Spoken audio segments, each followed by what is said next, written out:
What if I were to suggest that you play a key role in the awakening world? And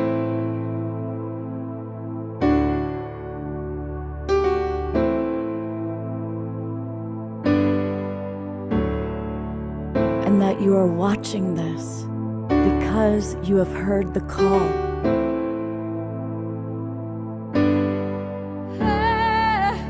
We can start right now by opening our hearts and minds.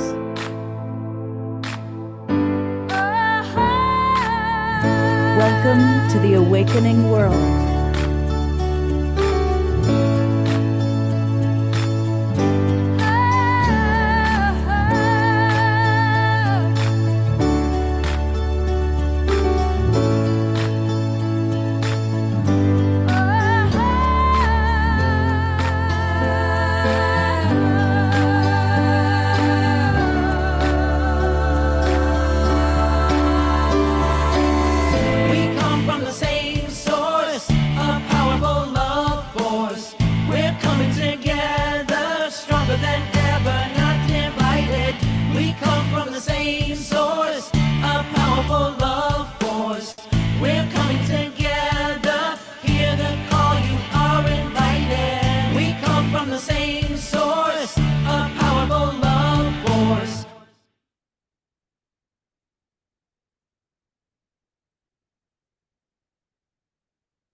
Good evening, everybody. I am Love Coach Scott Katamas, and welcome to the Global Peace Tribe, the Awakening World, our Saturday night show.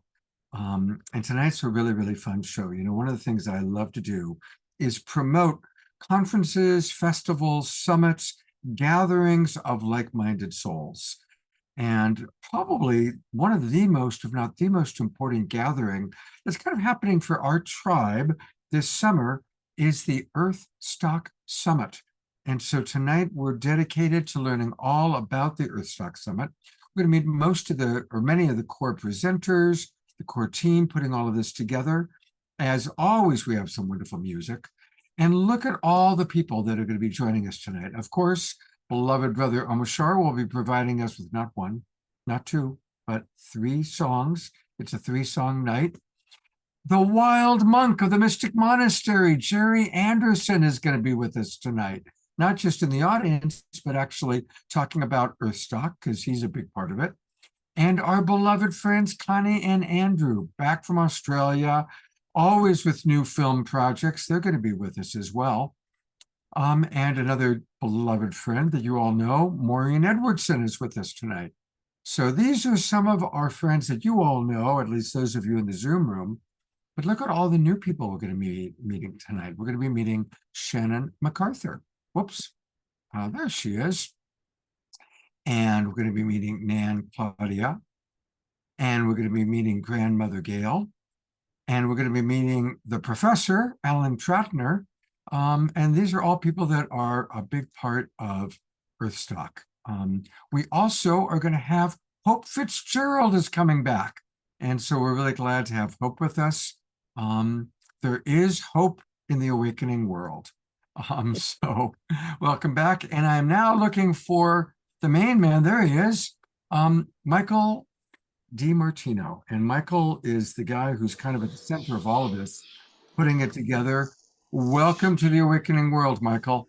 Thank you so much. And it's really great to be here and appreciate all the work that you and Omashar do. And of course, you know, even though I'm here helping to coalesce all these amazing solutionaries and visionaries and wisdom keepers and grandmothers, that really this is an unprecedented collaboration of, at this point, almost 100 people and presenters. So really happy to be here tonight and get to speak to your community, which are all part of these great many hoops that are coming together at this incredibly transformational time on the earth.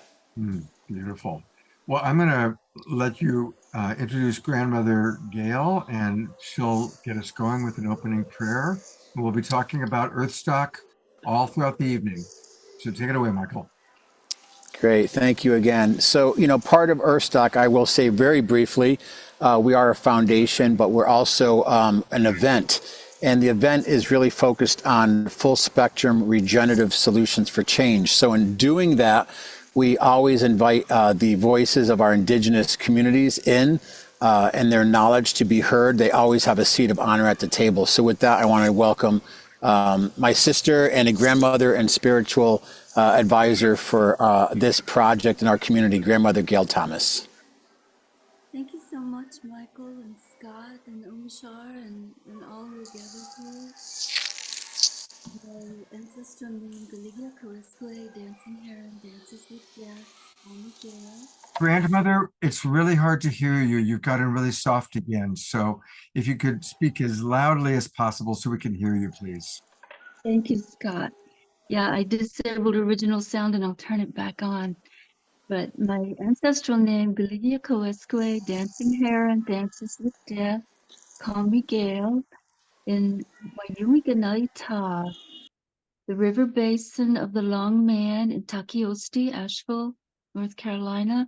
I live on our sacred mountain, Aragul, which means helping many people.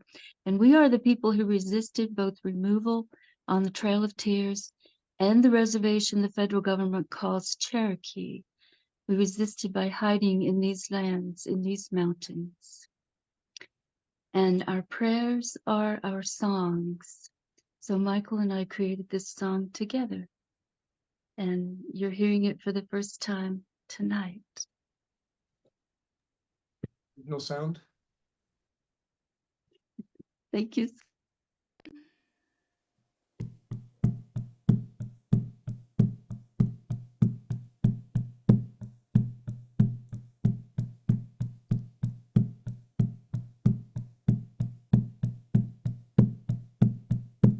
All about connecting, spirit to spirit feeling, commune with nature, feel your body and your soul.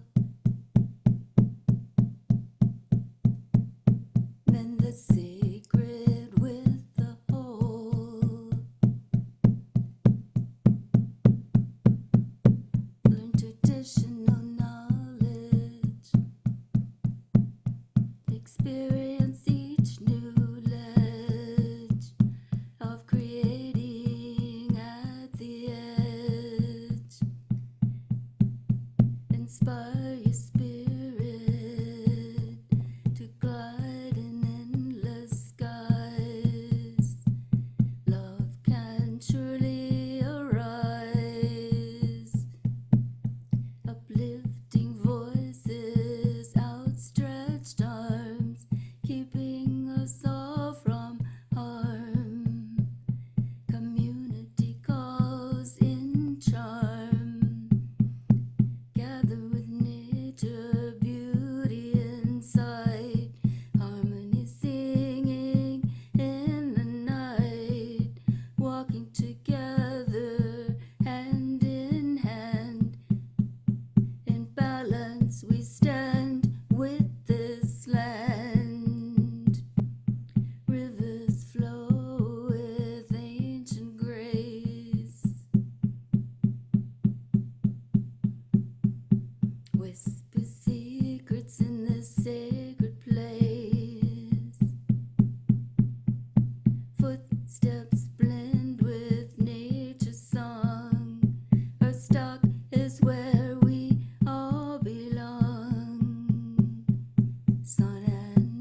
Oh, let's all give grandmother a big twinkle. I'm going to go to gallery view for a moment.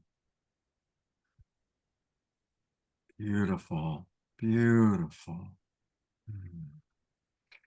Grandmother, I pulled up your website, and I would love for you to tell us about Dream Story Magic. Oh, thank you. Thank you so much, Scott, for doing that. I'm trained in classic Jungian depth psychology. I'm a specialist, and I work with dreams because they connect us with the soul. Actually, my songs come to me in dreams. I hear them in the dream, and I sleep with the recorder under my pillow, and I can turn it on without opening my eyes and record the song directly from the dream.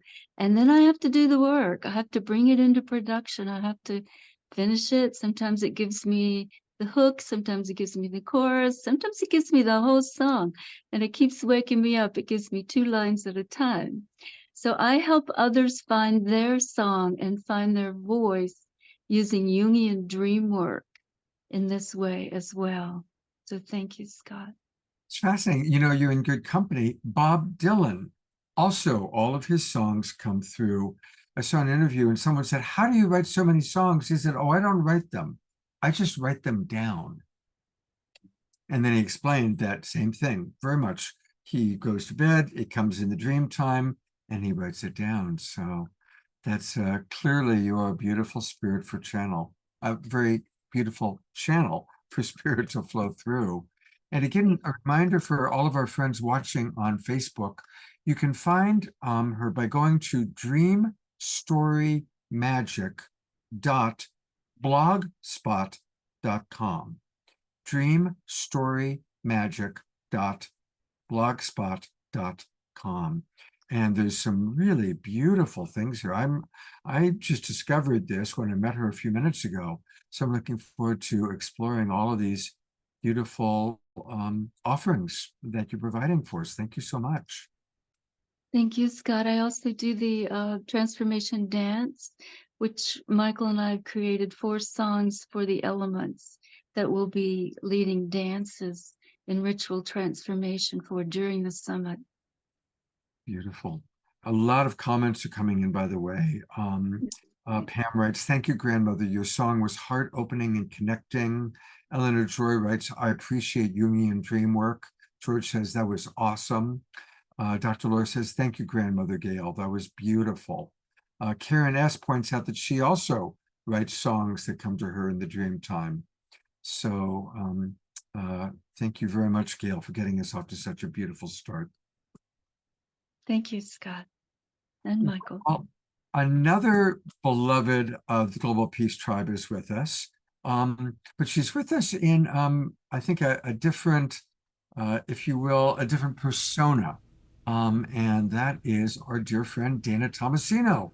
And of course, many of you met Dana at the Los Angeles Global Peace Tribe retreat that we had about a year ago. And there she is as a beautiful mermaid who has a beautiful kind of next experience for us to have. Welcome, Dana. Aloha, everyone. Scott, I had a little problem with my computer freezing up just before the show started, and I'm hoping you can hear me okay. I had to come back in the Zoom room. Can you hear me okay? We can I hear know my you. image doesn't look so fluid. Your video is choppy, but your audio is just fine. Okay. Well, aloha, everyone. I'm coming to you tonight as my sea siren Lemurian mermaid essence. This is an aspect of who I am. And I feel that a lot of the work that I've been doing in sacred sound originates from my time in ancient Lemuria. So tonight I wanted to offer something I call an ocean cleanse. So it's going to be a little meditation and a sacred sound infusion. So let's go ahead and focus our attention on our heart.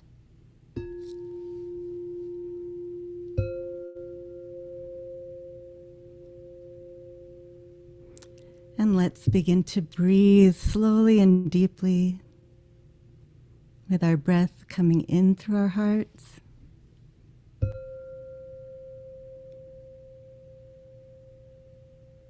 and going out through the heart.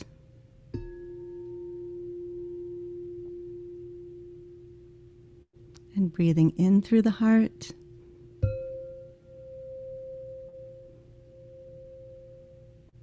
and breathing out.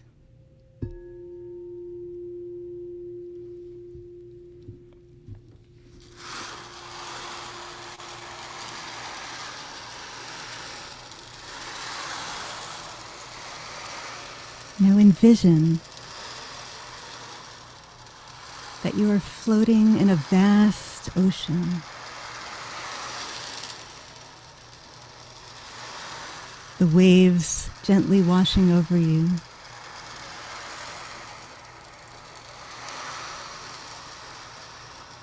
This is an ocean, a higher dimensional ocean of liquid light.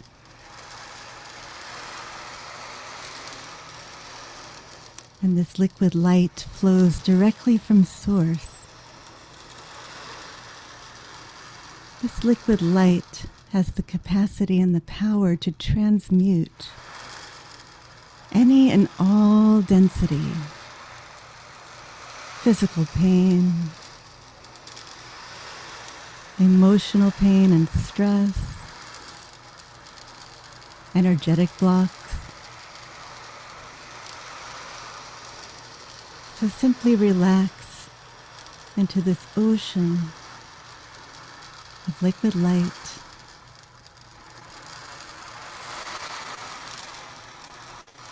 Allowing the waves of divine light to gently cleanse your entire beingness, leaving you lighter, nourished, and filled with the energy of pure source light and love.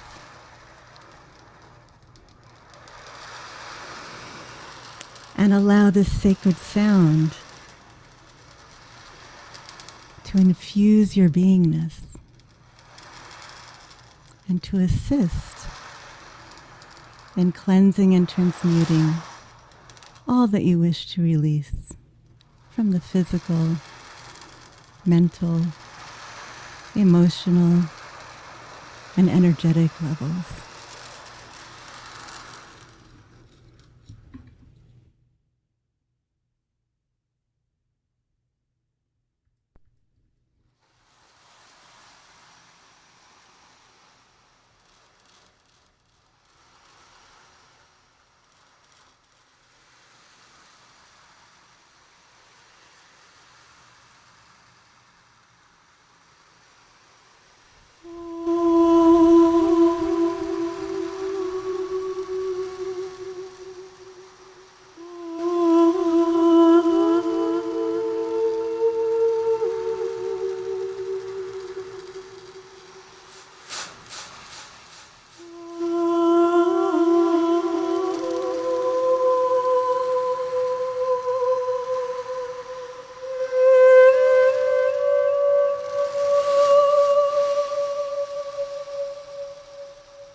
Thank you so much, Dana. Let's all give the mermaid some beautiful, beautiful love. Absolute beautiful love. I put into the chat box a little bit about Dana, and I also put her business card. But I also want to let you know about a very special event that's going on. Well, that's how you stay in touch with her. On YouTube, or you can email her, or of course find her on Facebook. So I'll leave that up for a few moments. For anybody on Facebook, anybody watching, this is how you can get in touch with Dana, her beautiful heart magic. And come to EARTHSTOCK. That's the best way to get in touch with Dana, either in person. And of course, that's a big part of what we really want to encourage everybody tonight. Come to EARTHSTOCK. It's going to be quite wonderful. All the people going to meet tonight are going to be there. Then I also want to present to you, she is going to have a very special Sacred Sound Healing Journey celebration in conjunction with her birthday coming up on Monday the 22nd. And it's also a fundraiser. Dana is going to Peace Week with Omashar and Ben Bowler and Kristen Hoffman and Antoinette and many of our friends who are going to Japan for Peace Week. And Dana's going as well. Dana, is there anything you'd like to add and share with us about your birthday celebration? Yes, I'm just inviting everyone to please come. This is the very first time that I've offered something like this. It is by donation. It's $22 suggested donation, but you can donate any amount, and that will be fully appreciated, and you're very welcome to join us. All you have to do is make any donation from your heart at my PayPal address. It's on the flyer, and I'll send you the Zoom link, and we're going to have a beautiful time. It's going to be a sound healing journey, a group healing, something that we're going to do together, and then just a birthday celebration and a lot of sharing. So I hope you will join us on July 22nd, 2:22 p.m. Pacific time. Wonderful. I'm sure many, many, many of us will be there. Many of our family will be there, and I'll put the PDF in right now. Whoops, that's Omashar. Everybody, there we go. So it's in the chat box, and again, for those of you watching on Facebook, you can find it, I assume, on your Facebook page. If you go to Dana's Facebook page, we saw. Thank you so much, beautiful mermaid Dana. Always appreciate your offerings. And of course, I look forward to seeing everyone at EARTHSTOCK, where I'll be sharing my sacred sound work and heart coherence work as well. Beautiful. Thank you so much, Dana. Well, I'm speaking of EARTHSTOCK. Here he is. Here's the man, the myth, the legend, Michael DiMartino, who's putting this all together, along with an amazing. God. And among the amazing people that are part of this core group is our own wild monk of the Mystic Monastery, Maureen Edwardson. So it's pretty exciting. I think, guys, what I'm going to do is I'm going to play this opening video that just gives people a little bit of an introduction, and then we're going to talk about the festival. What happens when the world comes together with one common goal? EARTHSTOCK 2024, a revolution in environmental action. This isn't just another summit. It's a global gathering that celebrates and elevates the voices of all, from scientists to students, from activists to artists.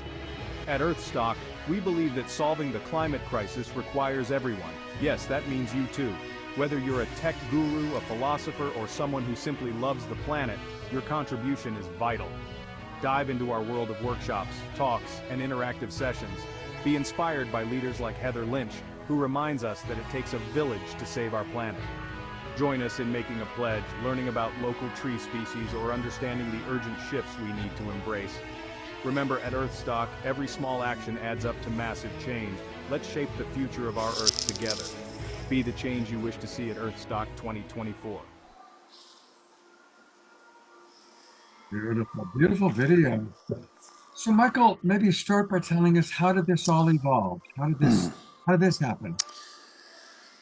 It was actually by divine invitation. So just real quick, again, thank you, Scott. Thank you, everyone, for showing up. And I will say a big part of the mission of EARTHSTOCK is what we call full spectrum regenerative change. And many of you might be familiar with the work of Barbara Marx Hubbard. And she had something called the Wheel of Co-Creation. And the idea is that there's many different aspects of the work that all of us are doing around the world in our own communities. And EARTHSTOCK is an opportunity for us all to bring our superpowers, our solutions, our organizations together to help co-architect and co-create this new paradigm that is so obviously needed right now in a time of so many things, old paradigm collapsing, changing, and transitioning, everything from the environmental and ecological to the financial to the social to political. I mean, art, everything is in this flux, what I call regenesis, of this rebirthing transformational process.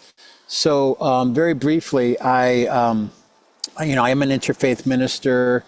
So a big part of my work throughout my life has been trying to explore and find the common ground while maintaining the diversity and the sovereignty of all of us and the work that and who we are from the various cultures and traditions, gender, generations, but to find common ground. So a lot of that accelerated in 1987 during Harmonic Convergence, where I spent some time with I met grandfather David Menungier and Thomas Banyaka and some of the Hopi elders. I also, shortly after that, had spent a lot of time there. I learned about Hopi prophecy and the idea of earth changes and all these different concepts of, prophecies of what was happening and how that actually lined up with many traditions from around the world. So in '92, I attended the Earth Summit. I had an opportunity to participate in that event, and everyone was there. Everyone from the Dalai Lama to people who are working very intensively around sustainable development with the United Nations.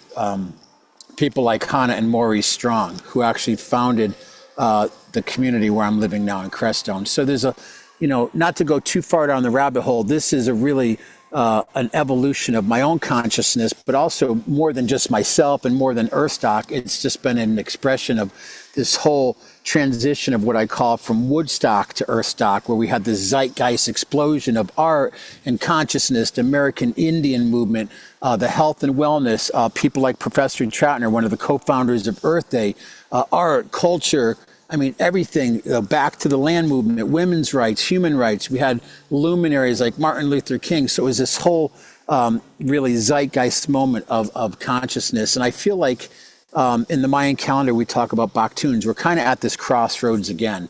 So with 87, the Harmonic Convergence and some of the Hopi prophecies, people I worked with, the Parliament of World Religions, the Earth Summit, we actually ended up creating our first large event, which was called World Unity Festival in '94. Little did we know, with people like Chief Phil Lane Jr. and many others that were at that event, Babatunde Olatunji, that 20,000 people were going to arrive.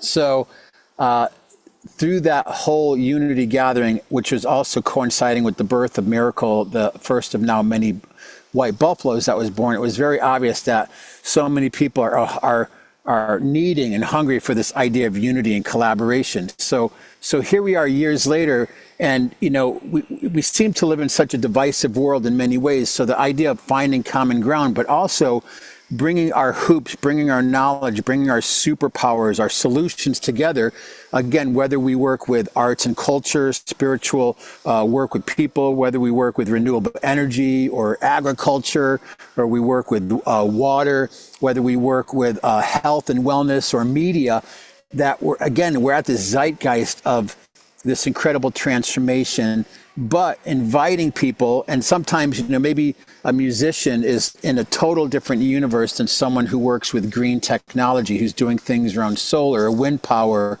or regenerative agriculture. But the idea is bringing all of these elements together during the 7 days of the EARTHSTOCK Summit. I will say, after doing many large events, including in '99, the event at the 2-day event at the Great Pyramids of Egypt. And we did an event in 2005. It was the Imagine Peace Festival with the World Peace and Prayer Society in upstate New York, along with the International Day of Peace in September, and a global gathering for the ending of a Mayan calendar in Chichen Itza, Mexico. I find it really important now, especially since the pandemic, and we've all had an opportunity to kind of reevaluate ourselves and our priorities in the world. As we come out of this chrysalis of this time, like how do we get people to connect and come together? So it's a very small, very intentional summit. We have a capacity potentially up to 400 people in Crestone, Colorado, which has its own attributes as kind of a global place of vision questing and healing and an intentional community, green building. But also we're going to be broadcasting the event. So the question is, new paradigm, new earth, new humanity, what's new? What are we bringing forward? And most importantly, which is the essence of this event, how do we weave together harmoniously and become a symphony of transformation, all of us, again, utilizing our superpower or skills? Beautiful. That's a good question. It's a really good question. I'm going to bring up our beloved, the wild monk of the Mystic Monastery. Jerry, what's attracted you to this? You have a lot of options of course, you've got 10,000 acres of Puerto Rico you could be at any time, and you've got your home in Pennsylvania. What drew you to decide that you're going to be a part of EARTHSTOCK? Well, I've been working with Michael now for quite a few months, and he's very humble of how he is working and making all this happen. Along with, for a very long time, he's been working with Chief Phil Lang, who the whole Awakening world are very familiar with. And Crestone is a very unique place. It's a very high desert. I think it's the second highest desert in the world. It has a sand dunes there that's 700 feet high. Can you imagine, in the middle of Colorado? So it's a very sacred place to the tribes. The mountains there is literally called the Mountain of the Blood. Uh, so Crestone is an exciting place to have such a world event. And like Michael was saying, we're broadcasting it out to the world as well as bringing in from the world, around the world. He is organized in Asia and Europe and Africa and Australia and South America, all the different kinds of tribes coming together and presenting. So as a video participant via Zoom, you will be able to receive teachings from Africa and all these places that Michael's put together. Amazing technologies from the Philippines and all the different areas where he's connected. And every week he has a Zoom meeting with that continent on building and bringing together all the assets so that we can really have a spectacular summit and bring all the wisdom and wisdom that can be shared and we can all implement in different ways. Yeah, beautifully stated. And I know you and I just started talking a little bit about possibly doing something in October on your land. Do you want to say anything about our audience? Just give a little Yes, teaser. yes, I would like to put out that in my prayer and meditation in the last week or two, I realized that October is such a fabulously beautiful time here in this area of Pennsylvania with all the fall colors and so forth. So I'm offering, and I haven't really set up the dates and so forth, but in October, looking at doing a spiritual encampment here on my 100 acres land along the river that flows all the way to the Mississippi from here. Wow. Well, maybe we'll have a Global Peace Tribe retreat in Pennsylvania. Yes, yes, yes. All are welcome. Oh, beautiful. Thank you, Jerry. We'll hear more from Jerry a little bit later on. And here is another Global Peace Triber that you all know and love, who's also going to be a big part of the show. I should say of the summit. Michael is still training me. It's a summit. I'm used to saying show or festival. But Maureen, welcome back to the Awakening World, and welcome back to the world. You took a little visit out into the cosmos there for a bit. Yes, yes. And of course, after being in Australia for 2 of the 3 months with the honeymooners, Connie and Andrew, I went to the Holo movement in Spain, Ibiza, where I surprised myself and everyone by having a heart attack. And the good news is all the love, all the healing prayers instantly healed my heart. So the first artery was 100% blocked, and the second one was 70. And when they went to have a look at the second one, a couple of days later, they couldn't find any blockages. It was totally gone. And so the second surgery was just what, 3 weeks ago, 3.5 weeks ago. And I've been home about 3 weeks from Spain, and I'm vibrantly alive, ready for my second 75 years to start on July the 9th. I mean, can you believe that this woman had a heart attack Uh, a month ago? I mean, Michael, it's outrageous. it's it's incredible, and it's so tied into the work that she does around heart and coherence, and everything that's weaving together. And I will say a big part of my communications with Maureen and these weekly meetings is just about deep listening to what he wants to emerge from the field. I think most of the people here with their superpowers are, as we come together, are just doing a lot of listening of how we can be more effective. And of course, communication is important, but we also have to take that communication, whether it's from nature, our subconscious, our ancestors, whatever people connect with, and we have to put this into action. It's this whole thing of now is the time and we are the ones. Beautiful. And share with us what Maureen's role with the festival is. And of course, Maureen, whatever you want to share. Well, I'll just say briefly, there's a lot of moving parts. I will say every day at the event, we don't even start in Crestone until 1 p.m. We go till 6 p.m. It's not an all-day inside event. Actually, more than half of the event is outside in Crestone. We're going to be doing things like a regenerative agriculture and natural building. There's going to be elements of our wisdom keepers and grandmother councils doing ceremonial things. Of course, we're going to have edutainment and music to inspire people. But really what we're finding is a lot of people are coming open to building this hoop, weaving our hoops together to see how we can be more effective. So Maureen really helps, as well as Dana, who does a lot of work with coherence, is getting people to drop in and be able to do deep listening and to feel like, we all come with our ideas and our expectations. But again, sometimes, and I definitely am a living testimonial of this, we can be in our own way by being too full of things. So how do we become empty and coherent and listen? And Maureen has such a gift in this area. Mm-hmm. Beautiful. Well, let's have an experience of that gift. What would you like to share with our audience tonight, Maureen?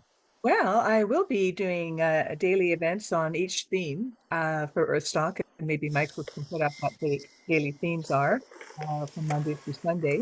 And I would love to share, as always, when I have the opportunity, a nutshell version from the nut here of the magic that we all have within us to activate, to clear the way, neutralize the static, so that we can fall very quickly, very profound and deeply into presence and our core greatest self, that then allows us the automatic, organic expression of our greatest self and automatically activates our gifts as solutionaries and evolutionaries that then can show up and contribute our golden threads and weave them together in ultimate harmony and alignment. So it's a really, very, really cool protocol that many of you have experienced. And I'll just take you through the brief version. And for the long version, you're just going to have to come to Crestone. All right. So we start with the breath. So just breathing in that love, that light, that spirit that we are.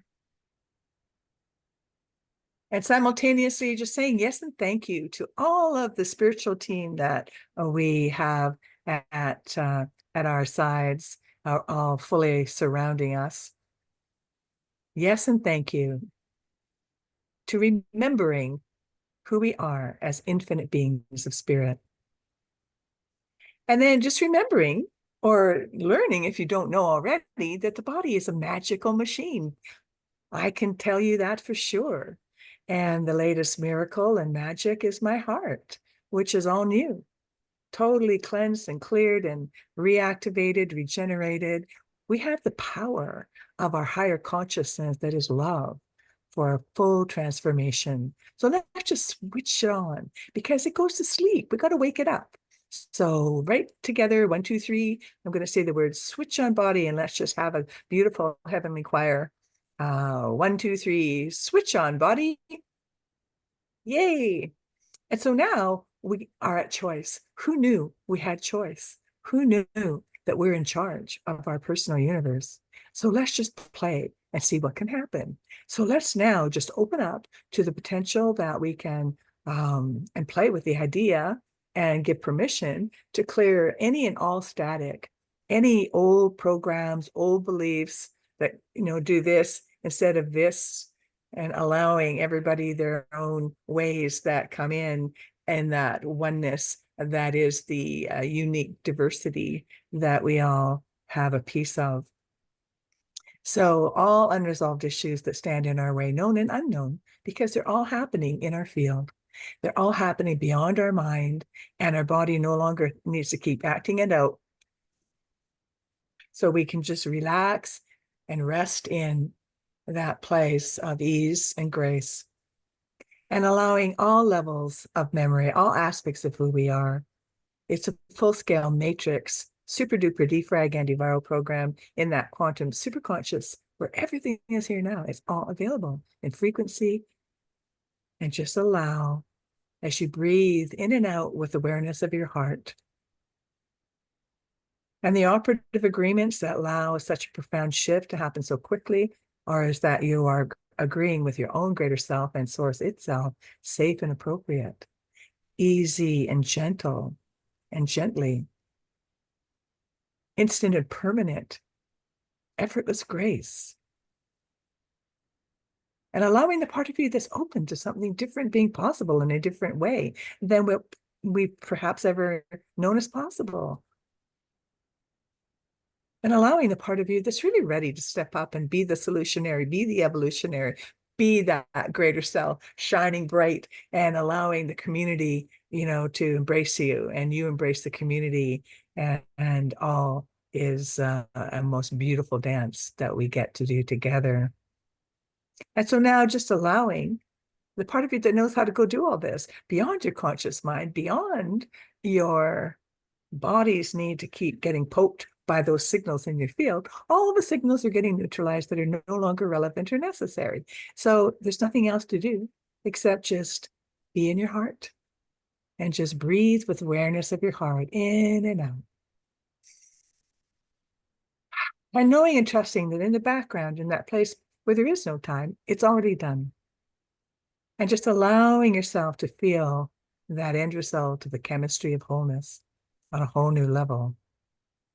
That frequency of greater freedom to be more of your greater self than ever before. And then allow yourself to notice over the next few days what just drops in, how you feel, how you respond. It's magic. It's science. Guess what? It's science. And so now I invite you to put your hand on your heart and just fill it up with all your blessings. And as you feel that very, very quick, but very deep drop into presence, just feel the gratitude, feel the appreciation for life itself and for being here now. That's where everything finds us. So let's just take 5 deeper breaths to anchor that in on a whole new level. And it's fast, however, magical. So I'm going to ask you to pay attention over the next few days. Report in next week, okay? Breathing in your first deep breath and breathing out, letting go. Second breath in, breathing out, letting go. Third deep breath, breathing in love. And just breathing out from your heart. So much love and peace. Breathing in and touching. Breathing out, letting go. And I lost count, so let's do one more. And twinkle for yourselves. Twinkle your higher self. Twinkle your happiness for no reason. Mm.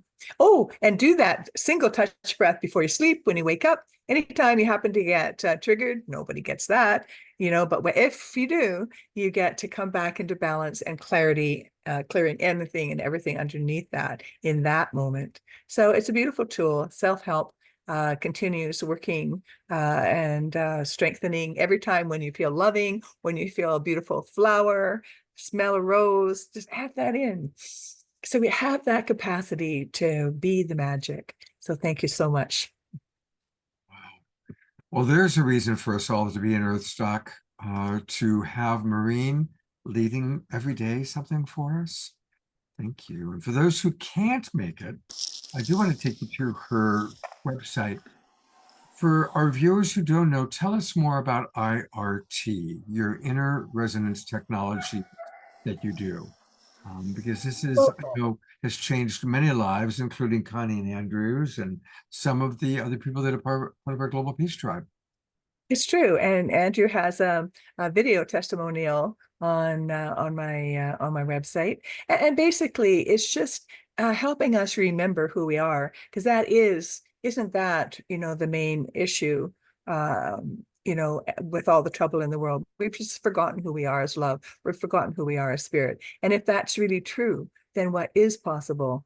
And then I also have a section on people that are choosing to be evolutionary solutionaries and join different programs like regrowing teeth, because we all have the program. We have the pattern in our field of our perfect blueprint. So people have healed and regrown kidneys in different ways with Russian DNA protocols, the frequencies. Our body already knows how to do this. So we just have to set the right conditions and clear the way. So it's basically, clearing what's in our way so that naturally who we are organically arises and we're more magnificent than we can ever imagine. So it's very, very simple, but really joyful work, and miracles happen every moment. Beautiful. And again, for everybody watching on Facebook or YouTube, it's MaureenEdwardson.com, MaureenEdwardson.com. And she is one of these extraordinarily generous people. And she's offering a free 33-minute exploration session. So you can actually experience her for free. Usually it ends up as a whole session because I'm just incorrigible. Yeah, it's my joy. Oh, God bless you. Thank you so much for your amazing contributions. My dog jumped up just as you were here, so she wanted to see Maureen. Am I going to get a kiss? Hi, I remember her from LA. That's right. You met Jasmine Bear. I did meet Jazz. Yeah, so Maureen, thank you so very much. God bless you. And thank you for the time. Absolutely. We love you very much. Yeah. Well, I think with all that we've heard and all that we've experienced, it's time to digest. And the best way to digest is through Omashar music. We've gone, gosh, almost an hour and we haven't heard from Omashar yet. So it is my pleasure to bring up my beloved brother, the man who makes all things happen, the Alpha and Omega normally of the show, our three-song night man, Mr. Omashar. That would be me. And as I seem to be the one to help it digest, I'm going to have to rename my music, because I call it Metapop, which is metaphysical pop music, but meta probiotic pop music. And so what a show already. This feels so great. And Michael, you rock. Dana, you swim. Maureen, you're just a breath of fresh air. And Gail, thank you for starting us off. And I'm going to continue in that vein. Put a little bit of a cosmic backdrop on here. Change my sound settings.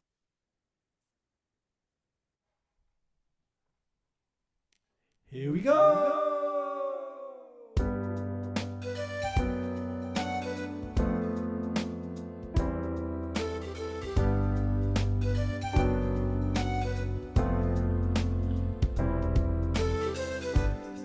Another dawn, another day. Innocent child coming your way. I've been wondering about my life. Oh yeah.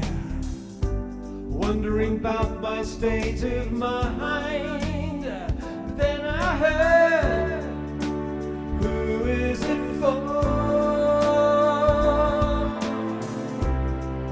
If not for yourself,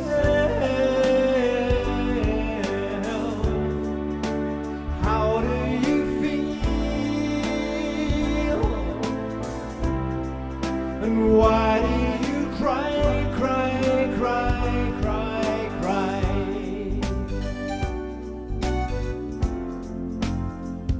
Shooby-doo-wop, whoa.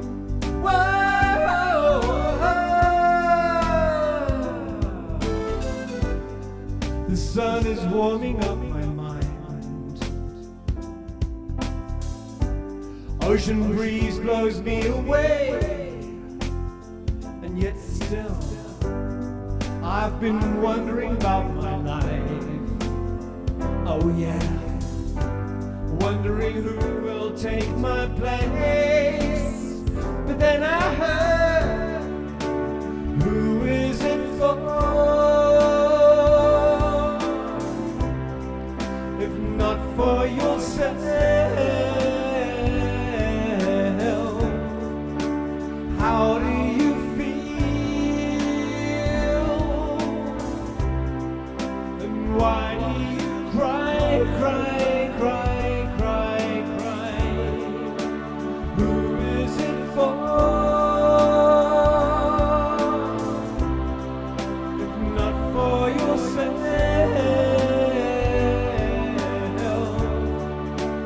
how do you feel? And why do you cry, cry, cry, cry, cry?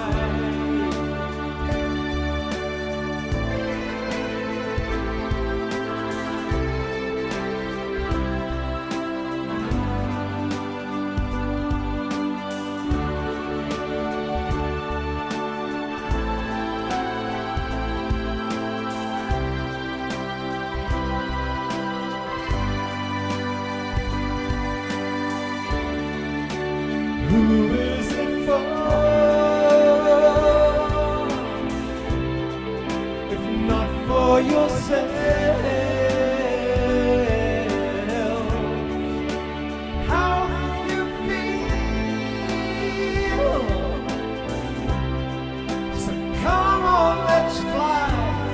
Come on, let's fly. Let's fly.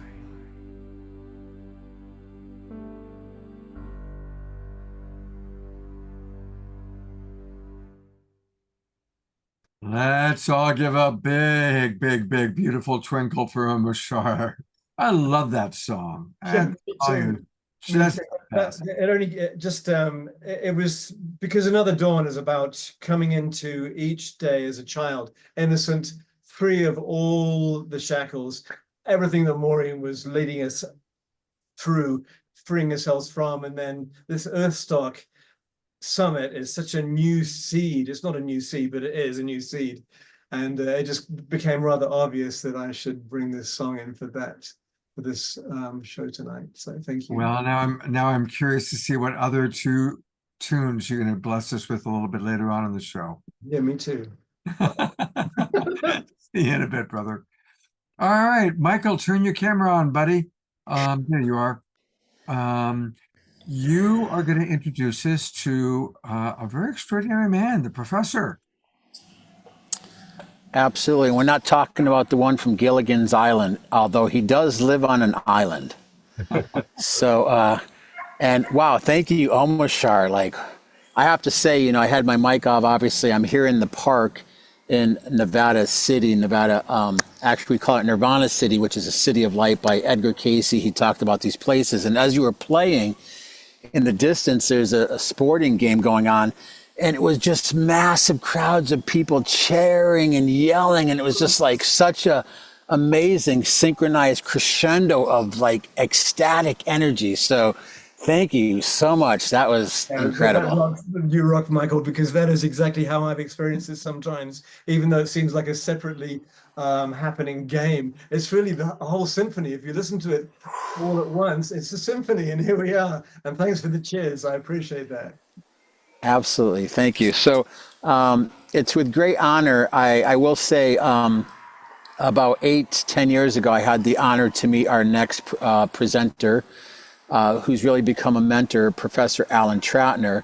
And I interviewed him in Sacramento at it was a big health and wellness expo focused on not only our personal health and wellness, but also on environmental wellness. And then years later, we circled back around and were reconnected through a friend, Tom Chavez, who was actually one of the original beatniks back in the 60s, and a writer and poet, and worked with Ferlinghetti. Again, Woodstock to Earthstock is this whole lineage of connectivity. But right before the pandemic, as things were kind of starting to shut down, we were planning a large event, and because of the mandates, we canceled a very large event that we were going to do. But we decided that the mission of this event, which is now being brought back out 4 years later, Earthstock, should be a nonprofit organization. So I want to thank and welcome a mentor of mine, a brilliant person, over 50 years of incredible work and commitment to the environment, and also one of the co-founders of Earth Day, live from Maui, Professor Alan Troutner. Thank you, Michael. Well, aloha from Maui. I'm in the middle of the Pacific Ocean on what Buckminster Fuller called Spaceship Earth. That's our only home, and we have messed it up quite a bit. I hope everyone can hear me. Are we clear? Yeah, we're good. 10 for 10, as they say.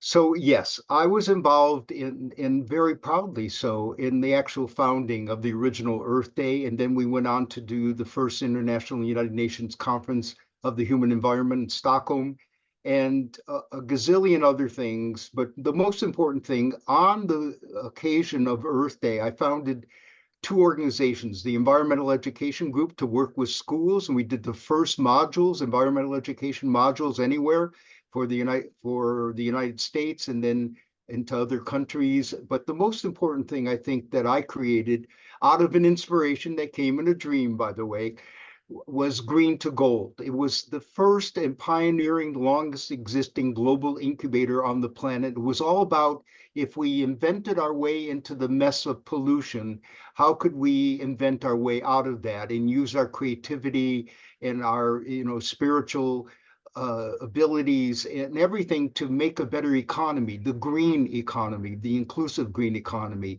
And that's what I've been about in my whole life. And we have an organization with 100,000 creative individuals, both inventors, entrepreneurs, innovators, business people, all the way to the nonprofits. And we're a novelty in incubation in the world, that we're a 501c3 nonprofit. And we've incubated more than 300 nonprofits that are all socially and environmentally responsible, such as Michael's EARTHSTOCK Foundation. So I'm really thrilled, having worked with him on all these different frontiers, to see this come together for the EARTHSTOCK Summit happening in August. And I'll be part of that in talking about what we're doing with Green to Gold and our transition to sustainability. The reason why I'm here on Maui, we were hit by that horrible disaster that everybody saw, Lahaina, a climate-driven disaster that incinerated a city and so many lives and so much property and business, and they haven't even begun to recover. But we were here to prevent that from happening. And now, because of working with Michael, we ended up doing, you'll see a poster up there in the back, Build Back Green. We created, like on a shoestring, an event that was about trying to draw together people that might be concerned about these climate-driven disasters, and offering shelters, raising awareness, having solutionaries, one of my favorite words that Michael invented. And I'm an inventor in renewable energy and all kinds of technologies and stuff, but it's just a great synergy to work with people like Michael and everyone else that he has hosted for those 7 days in August.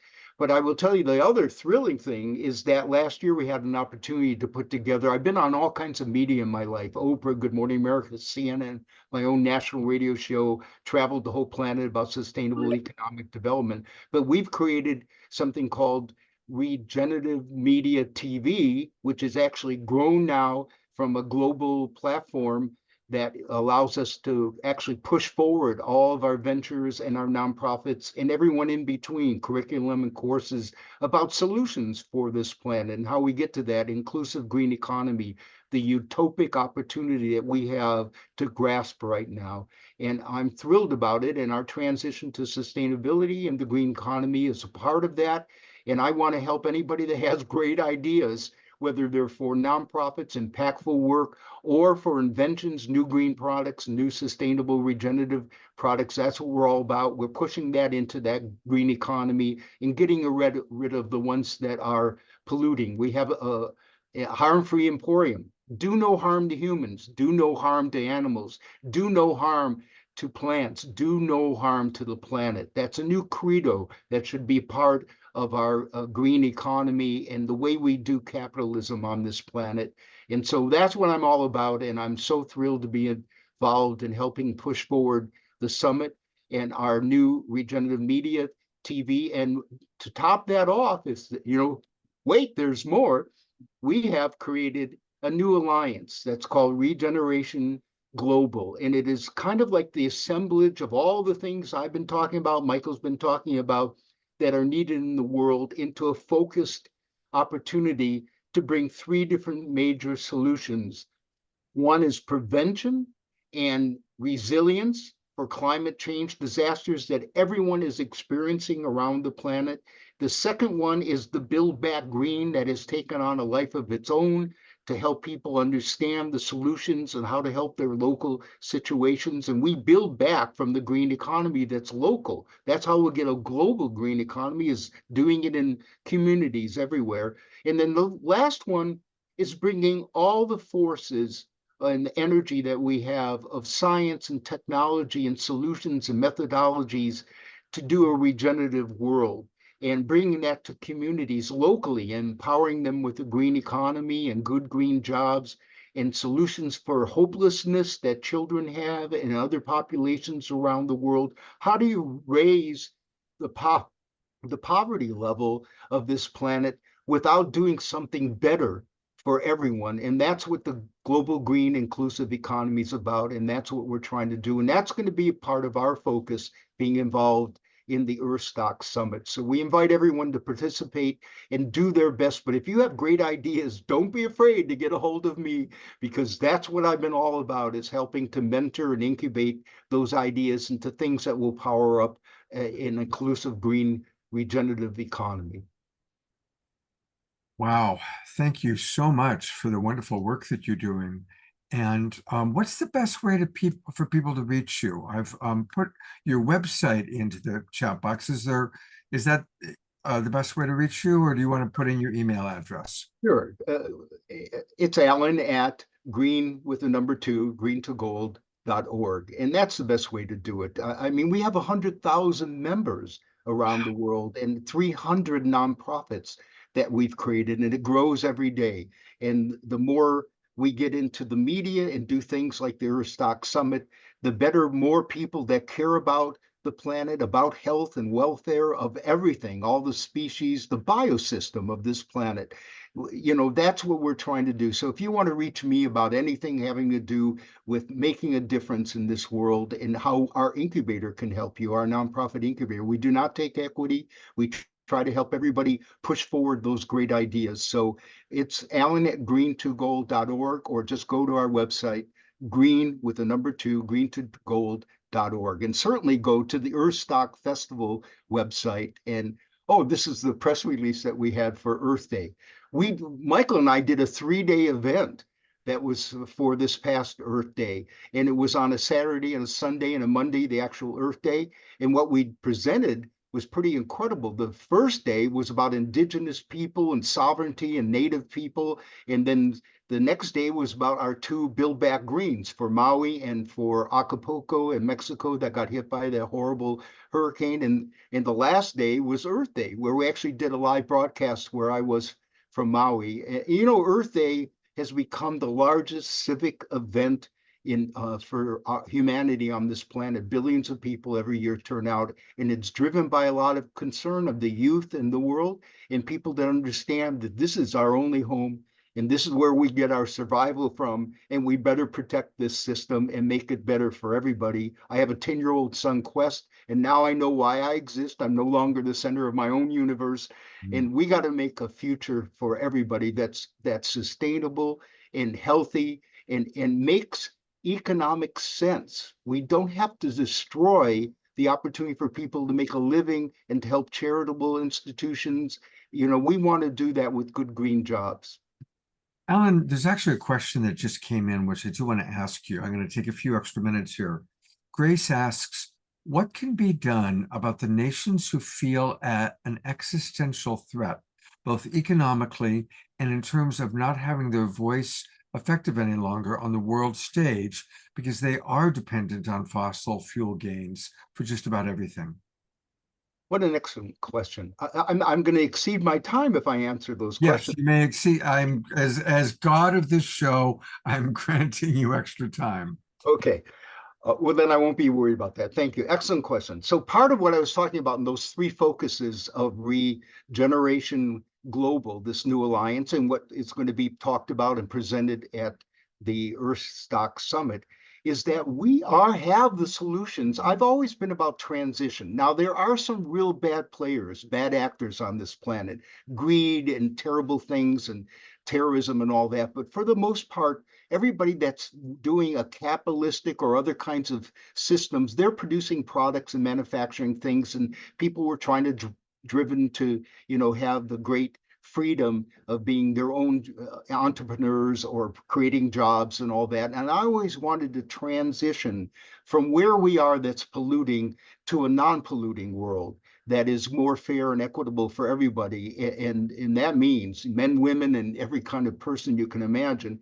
And quite frankly, this is what we've learned to do with technology and methodology. We have world-class experts. We have the solutions about fossil fuel generation. In the islands, I just addressed 28 island nations a few weeks ago in Honolulu that came because they're concerned about the climate. They're the first people being impacted by seawater rise already, and they were concerned about climate change. What we bring is kind of like a whole cloth approach to it. How do you transition from your diesel generators that are making electricity from very powerful and expensive and polluting fossil fuels? How do you change while we're trying to make change? Well, that transition is what we're all about. So we have fuels, bio-based fuels that go into those diesel generators, and right away they're changing the whole level of pollution and energy generation. Then we slowly transition into what their budgets and their culture can accept, and working in harmony with them to go into solar and wind and geothermal and water power. They're surrounded by islands, and everyone has, we're blessed on this planet from a fusion reactor 93 million miles away that powers all the life on this. The planet itself, geothermal energy, most people don't know. The core energy of the planet flows everywhere, and we can tap into that. And then wind and solar and everything else that's available. A bio-based economy is what we're pushing with the green economy, the sustainable, regenerative, bio-based economy, because you can make all the plastics in the world out of biological materials that are regenerative instead of fossil fuel and plastics. And that's part of the solution, is making the transition work so you slowly adopt and adapt into a fully 100%, 110, 120% renewable energy driven economy that powers all of your green factories and your biological opportunities in agriculture to make products for us. We can export and cause economic development and spread that throughout the world with good green products out of good green ventures and good green nonprofits. I hope that was a sufficient answer. Grace Denise writes, what you're doing, Alan, is fabulous. And yes, the island nations are at an existential threat, clearly. And the developing nations that have been trying to, get out of just pure survival, and the migration from climate change. And these issues that are about food, Lester Thurrow from the World Watch Institute said we are facing three major problems. One is energy. It drives everything, and how we're polluting the world and carbon and everything else. And we have the solutions. That's the problem, is we have to adapt those solutions that would cause this for all of us to enjoy a clean environment powered by clean energy everywhere in every part of the world. There's a sustainable renewable energy. The second one was water. And the third was food. If we don't cure those issues, we're in big trouble, not only with the layer of climate change. Al Gore, that I worked with when he was vice president in the 90s, we did the Eco Expo, the Green Business Conference, and he told the world the sky is falling, literally, and we got to do something about that. And we have the solutions at Green to Gold and EARTHSTOCK, and a lot of you that are there, combining those forces like Michael's doing at the EARTHSTOCK Summit, in both a spiritual drive and understanding about health and well-being, but also how we can change through the transition to sustainability. We have the answers. We have the technology. We have the ways to make the inclusive green economy to the benefit of everybody on this planet and all the species that we share the planet with. Alan, you are very, very inspiring, and thank you for your lifelong work that you've done. I've brought Michael back onto the camera here, Michael. So any comments you want to mention, Michael, about his participation in the festival? Well, it's very interesting because when we start, and again, it's about deep listening right now. So, Alan and I started to work together, and then one day we actually sat down to look at all the people we know, all the solutionaries, all the resources, all the global contacts. And it's like, wow, just the two of us, like if we could form an alliance and work coherently together, how successful. And then we said, well, let's put together this summit and invite other people from other hoops. Because I want to just say, it's not about just Alan and I, it's not about EARTHSTOCK, the event. It's about all the efforts, all the opportunities, all the way that people are awakening and being activated right now to come together to be the solutions for many of these issues. So when we started to have a communication as EARTHSTOCK's evolving, the formulation of our Wisdom Keepers Council, which are many of people from Chief Phil Lane's group that I spent time with in Palenque that are here on this call. My relationship goes back to Phil to 30 years ago at World Unity in the White Buffalo.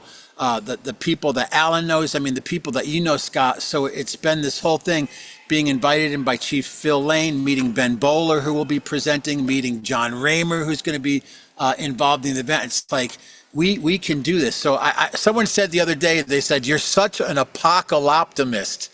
And I had to think about that for a minute. It's like, I could work with that. I'm very optimistic because, again, many of us, whether it's through arts, culture, spirituality, working with people, working with media, working with health, working with green technology, working with, even right now we're looking at sovereignty, different models of governance, of how we can work together, the idea of traditional knowledge and sitting in council. All these things are starting to, all the plates are starting to spin for EARTHSTOCK. So I will say it's been very much going out on a limb of belief and faith to even put this out to the world. And again, we're doing a very small, modest event in Crestone for a few hundred people. And a lot of the event is like, it's actually a retreat at the same time. But like Alan was saying, there's already the crowning of this cosmic potentiality that's being birthed through this event. And as Alan was saying, the incredible amount of people and organizations and resources that are bringing forward this architecting and engineering of this new paradigm in our solution areas, it's truly humbling and mind-blowing and inspiring, especially, as we're going through, a lot of us through many transitions, and a lot of us have been through a lot of pain and alienation and trauma. So again, everyone is welcome to the table in that spirit of unity. And it's going to be broadcast, so we won't be just to the people that attend. It will be a global broadcast, and I'm proud to see that happen. I'm glad we put that together with the Regeneration Media. And there's a lot of pieces on the table. I want to just also emphasize, this is open-ended right now. We have 7 more weeks to collaborate and co-create this event, all culminating on Sunday, which we're going to be doing a Ho'oponopono, some reconciliation. We're working with the lighting of the sacred eighth fire. We actually have the daughter of Wallace Black Elk, the family of Black Elk Speaks, who we've talked about doing a mending of the sacred hoop. But it's all of these things working together, whatever your skill set and your power is. And I just want to, again, thank Alan for his patience, his mentorship, his 50 some odd years of incredible work. And now we're realizing that the resources, the solutions are here. We just have to come together and kind of deploy them and actualize them. And no one is left out. This is an inclusive movement. Even if you're doing something in your home about, hygiene products, cosmetics, household cleaners, if you do a victory garden, your own food sustainability, or growing your organic garden, putting on solar panels, living a little more gently, we need big solutions, but it also takes every individual to do their part. Even if we're just talking about things like recycling and stop using the plastics, which have such a horrible impact. So again, thank you so much. And I feel complete. There's so many other great people here that their voices, have a lot to share this evening. And again, thank you so much, Alan. Alan, it's a pleasure to meet you. I didn't know you prior to tonight, and I'm glad to know you and really grateful for the work that you've done. By the way, Michael, you mentioned the eighth fire. The photograph behind me, I'll move out of the way, that is the picture taken of the eighth fire. And I use it as a backdrop because I love to see the phoenix rising from the fire. Isn't that extraordinary? This fire that Chief Phil was talking about lighting for years, as long as I've known him. It finally happens. They take the picture and look at that image of the smoke and the phoenix rising from the fire.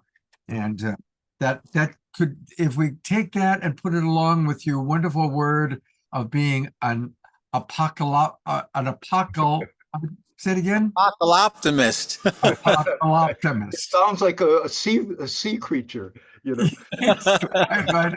And here comes a rare apocalyptimist. Okay, Yeah. I want to say mahalo to everybody. You know what that means here in Hawaii. It's a beautiful thank you, like aloha. Again, I've got to leave, but I've just been moved by the music and who's already been on. And I wish everybody great success and health. And please participate. And if you want to bring what we do to your local community, get a hold of Michael or me, because we want to help. That's what Build Back Green and preventing the disasters is all about. So again, mahalo. And Alan, before you go, I just want to say the birth, Alan went to Maui to start this transition to sustainability academy and project. After he was there, I think it was about a year, talk about lemons into lemonade. Then there was the Maui fire when we realized, wow, transition to sustainability, we need to be like green responders. So at that point, 5,000 gallons of compost tea was deployed to remediate the soil, emergency shelters, alternative energy for people. And I want to say they're not out of it yet. So, the fact that Alan is there on the ground, literally dealing with this every day is truly fascinating. So, he was kind of deployed in the situation. And what happened after that was the hurricane in Acapulco. And then we met Adriana Alvarez and Hector Benton and others. And now we're trying to work on a project there also. And we've made a lot of progress. And again, I don't want to get into an infomercial about it, but, we're all part of the change. We just have to find where we can fit into this puzzle and doing it in a way, because we're human beings, in the most humble way, in the most gentle way, because we have a lot of dynamic people and personalities. And we have to, most importantly right now, we have to reconcile the past so we can move forward and together as a humanity and a civilization, and not as a countercultural statement, but the potentially that our survival, our health, our quality of life, our children really depend on our ability to do that. For my generation, peace to all of you, and thank you very much, and mahalo. Thank you, Alan. Again, thank you for the wonderful work you're doing. Thank you. All right. Alan is going to exit stage left, and Nan Claudia is coming on stage right. Please tell us about this wonderful person. Michael. Oh, so I will say, part of the idea of creating this event and my history in doing events in the past, this has to be midwifed from the collective consciousness. So we talked about a grandmother's council, a wisdom keepers council, which has probably 10 or 12 people on it.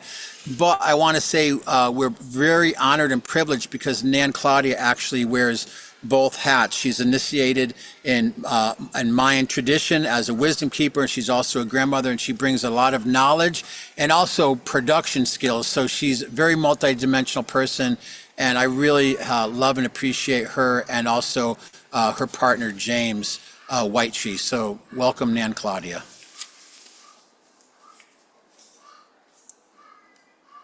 Hello, everyone. Thank you so much, Michael, for the introduction. Thank you, Scott, for hosting us. And thank you to all of your lovely faces. From my heart to your heart, I am Ishbalam Kame. That is my Mayan name. My birth name is Claudia Valdes Vega. And I'm coming to you right now from the Canadian Shield. I'm in Ontario, Canada. And I will be at EARTHSTOCK bringing to you the messages from the Maya Quiche tradition and bringing the elements and the knowledge and the wisdom of the Quetzal, or how we like to refer it, Cucumats, or the feathered serpent. In the Maya tradition, we believe to be a whole person, we have to work on the spirit, the emotional, the mental, the physical, all of the different aspects of the body. So not only am I wearing the hat and bringing some of the Mayan wisdom, but I also steward 42 acres here in Ontario off grid. We are on wells, solar power, so the regeneration and trying to be sustainable is extremely important in these days. One of the reasons I am loving what Michael's putting here together is that it is so well-rounded. Every day there is a different element and topic that we are touching on. This summit is not only, I love Michael's words when he says ear tickling. We're not just ear tickling. We are really networking, and we're coming together with solutions and actions for the future. So we do have a grandmother's council. There's a men's circle. There's a youth, teenage, young adults group that's joined as well. And me personally, I have been on the Union of the Eagle, Condor, Quetzal, and Hummingbird for the last 2 years. The year before that, I was on a pilgrimage as well with the majority of that group, where we did a lot of ceremony, and we went to major sacred sites in Mexico and in Guatemala. So I will be doing ceremony and bringing probably some workshops on behalf of and alongside of the other grandmothers. Me and my partner will also be helping clear space. In my tradition, I'm a sumadora. So I will be walking around with my smudger and my copal and sage and palo santo. So we will have the 3 medicines from the north, the central, and the south to keep the energy clean, smooth, vibrant, and uplifting. So, yeah, looking forward to it. Beautiful. Thank you, Nan Claudia. And since you were part of the whole Palenque thing and the lighting of the 8th fire, help weave the thread between that experience and what's going to be happening at EARTHSTOCK for us. There is a day that we were talking about prophecies, and it also comes into the indigenous wisdom, the original teachings. So it's all interwoven. This prophecy, it is about how the different energies come together, the masculine, the feminine, as well as all of the people of Abya Yala, how we can walk, how we can fly together in balance, and how we can support each other to make that happen. So there's a lot of things that the council is working on that I'll probably be bringing to Crestone and talking a little bit about that. There's projects that are going on in Mexico, La Ventana, that is being, run with Adriana. Nana Mima, that's on the council, is starting some wonderful projects in Guatemala. So from being on the council, there's different things that are being spearheaded. There's different summits, festivals, workshops, presentations that we're doing all over the place to get, the word out. And all of these prophecies are all culminating and coming to be at the same time. So the time is now. It is extraordinary, isn't it? How many prophecies and how many, from so many different cultures, so many different points of view, that this is it. This is an extraordinary time on our planet, a truly extraordinary time. Absolutely. Now, I would love for you to share with the audience a little bit more about the work you do, the Small Medium at Large. That's her website, everybody. The Small Medium at Large, Claudia Valdez, Kick and Spiritual Medium. Can you tell us a little bit more about the work you do and maybe some of the people you enjoy working with, and some of our audience might want to work with you? Absolutely. I am quite busy and I've got different baskets that I'm helping weave. I've been part of the pagan community here in Ontario, traveling around with the festivals. Not only am I a steward of the 42 acres of land that we call Stoneheart, there's a link on that website. You can take a look at what we're building. We've got ancestor altars. We've got a Mayan mesa. We've got a 9-ring labyrinth built throughout the forest. We've got a great fairy trail that people walk through, and we've put gnomes and fairies and shiny things and all sorts of stuff throughout the path. We have, again, different healing spaces on the land there. In Hamilton, Ontario, I've also got a small shop where I sell metaphysical, spiritual items, candles, incense, tarot cards. I am a natural born psychic medium. And besides my teenage years where it started to, scare me, and I dropped it for a little bit, I decided to pick it back up in my early 20s and really just dedicate myself to spirit. And instead of being afraid, really working with the ancestors. I am a channel and an oracle, so I do bring messages for the collective, but as well, I tap in and I tune into the individual ancestors, family, friends that have passed away and crossed over into spirit. Oh, beautiful. So I bring through the afterlife.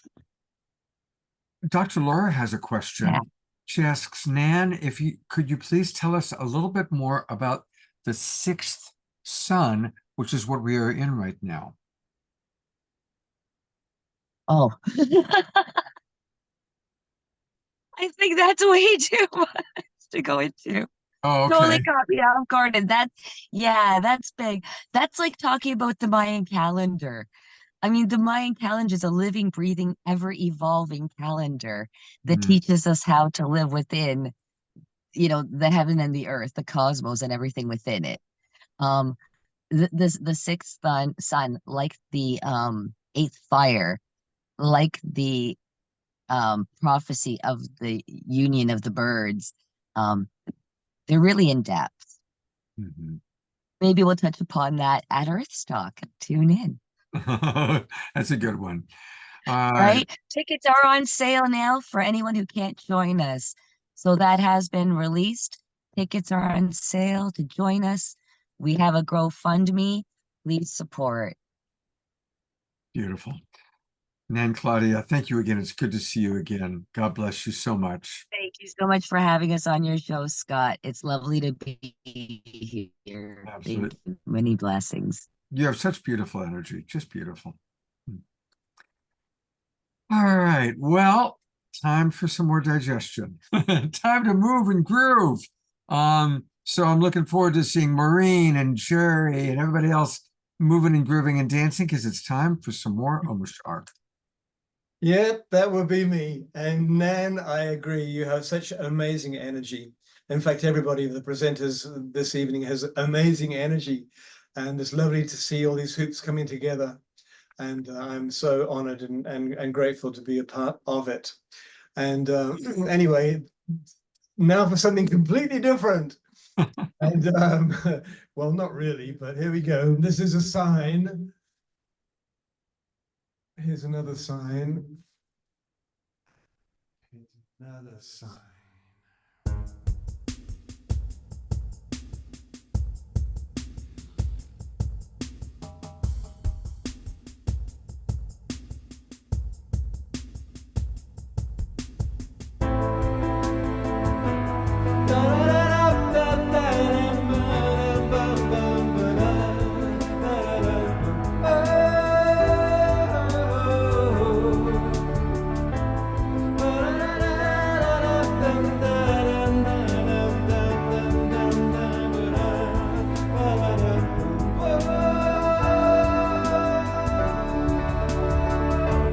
Now we recognize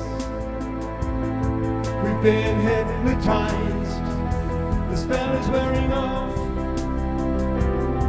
and so now we rise with higher frequencies.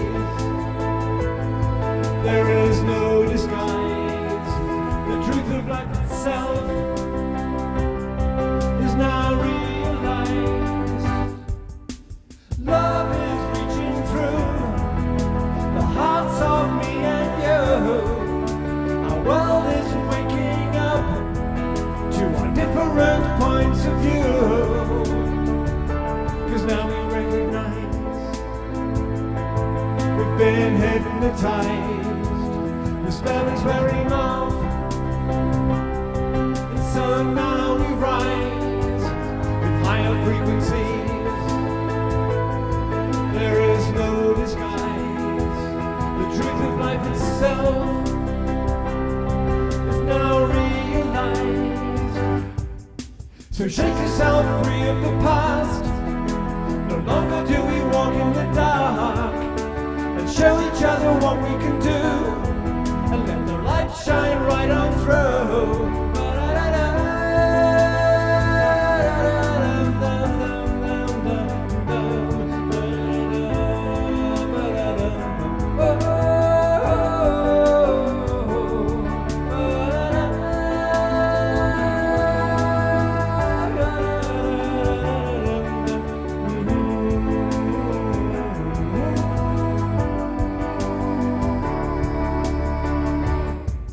Let the good of humanity stay, and let the dross simply fade away, and let the mother return to us all, so that love can have her way. 'Cause now we recognize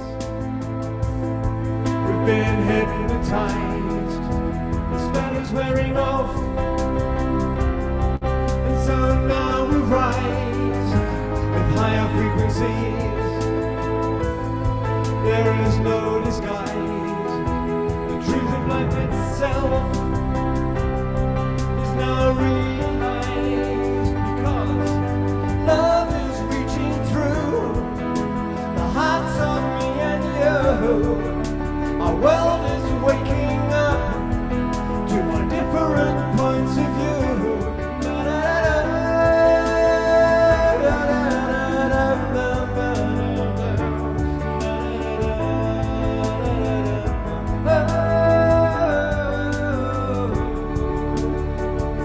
Cause now we recognize we've been hypnotized. The spell is wearing off, and so now we rise with higher frequencies. There is no disguise. The truth of life itself is now realized. So shake yourself free of the past. No longer do we walk in the dark.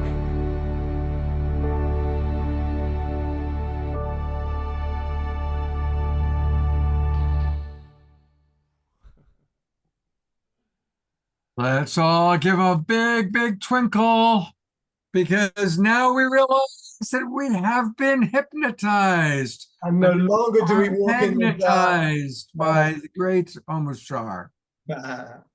Namaste. Oh, that's beautiful. I'm wondering, did that song start with that beautiful opening line? Like, did you get that idea of we've been hypnotized? Did it start with that thought and then the song built out of there? This one, I'm kind of wondering, because this is a recent one. This was written within the last 8 or 9 weeks. And something must have triggered it, because often I will have a book and I'll just have a one word or one sentence will come through my mind and it'll say to me, that's a song, and so I'll quickly write it down. And so I think I wrote hypnotized there, and I probably put on one of my hypnotizing backgrounds and just dove in. And this one was rhythm oriented, and so I think it was this one here. Woohoo! And that'll do it for you every time. But this one really did write itself again. And that's all I have to say on that. I can't remember any more than that, because I live too much in the present. And and just on the present, anything you want to share about what's really stood out for you tonight in our show tonight? I'm just so impressed with all of the effort that is going in to educate us about all of the different activities in the world, because they all feel so fruitful, so possible, and so happening. And the honor or the privilege of being amongst the show and amongst all of the people that are drawn to this show is that there are not just a handful of us, there are hundreds of groups around the world, thousands of groups, in fact, that are joining together and doing this kind of work.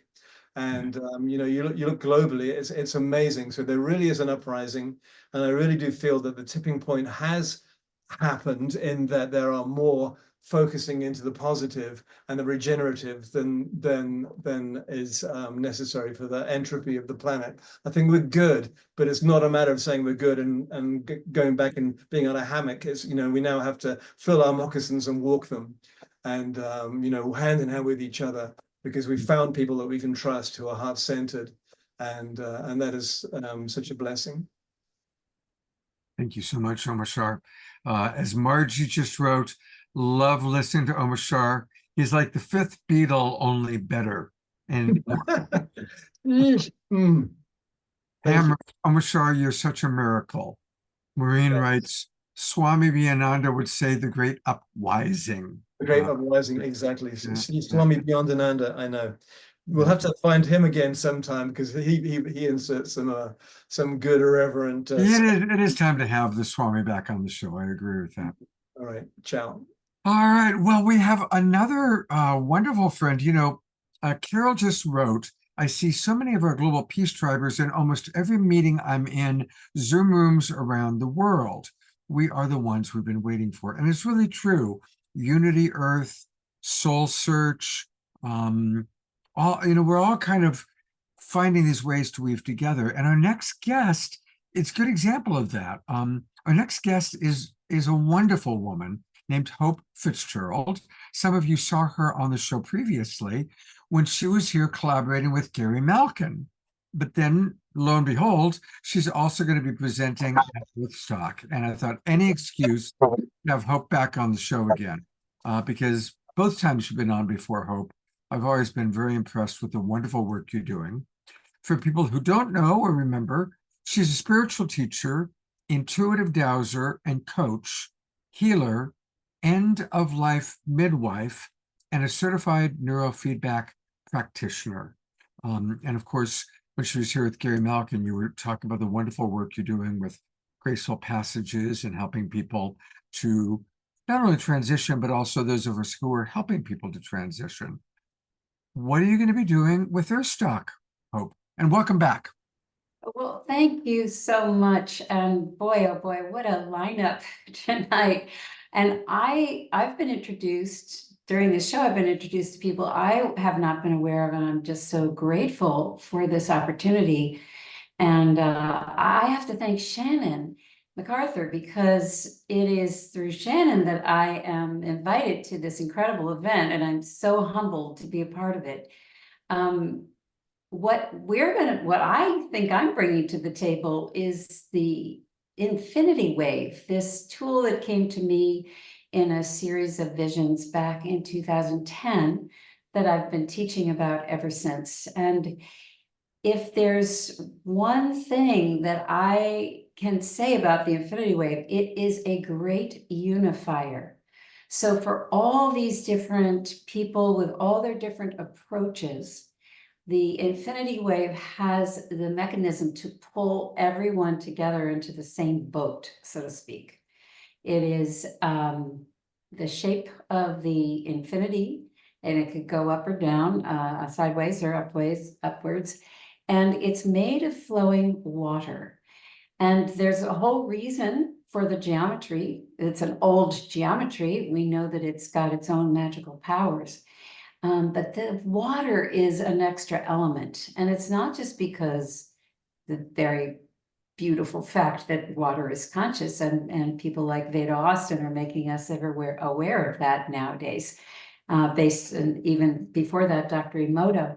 But the infinity wave itself is a representation of an extremely purified energy of love and compassion.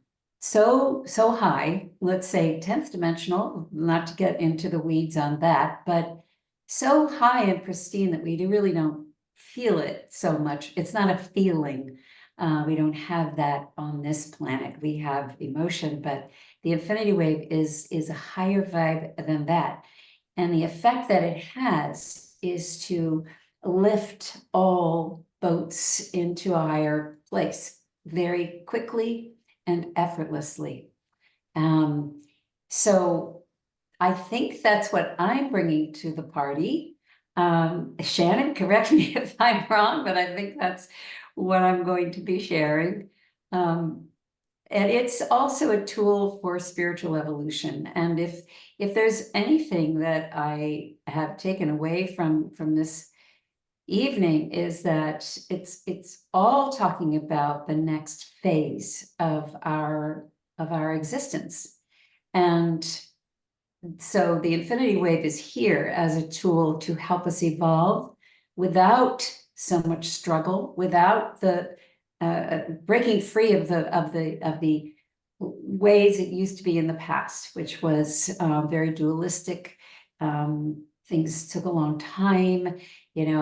No, we don't have time anymore. Everything is speeding up so much. We need something that's very quick and effective. And the infinity wave is. So I'm going to be sharing about that and maybe running some practices. I'm not quite sure, but that's my contribution. Beautiful, beautiful. And tell us, are you still doing with Gary, are you still doing the end-of-life midwifing work? Well, yes, what Gary and I have a website called you-awake.com that was really born out of a couple of things. One was his Graceful Passages work, which of course most people know about. And I learned about it 20 years ago.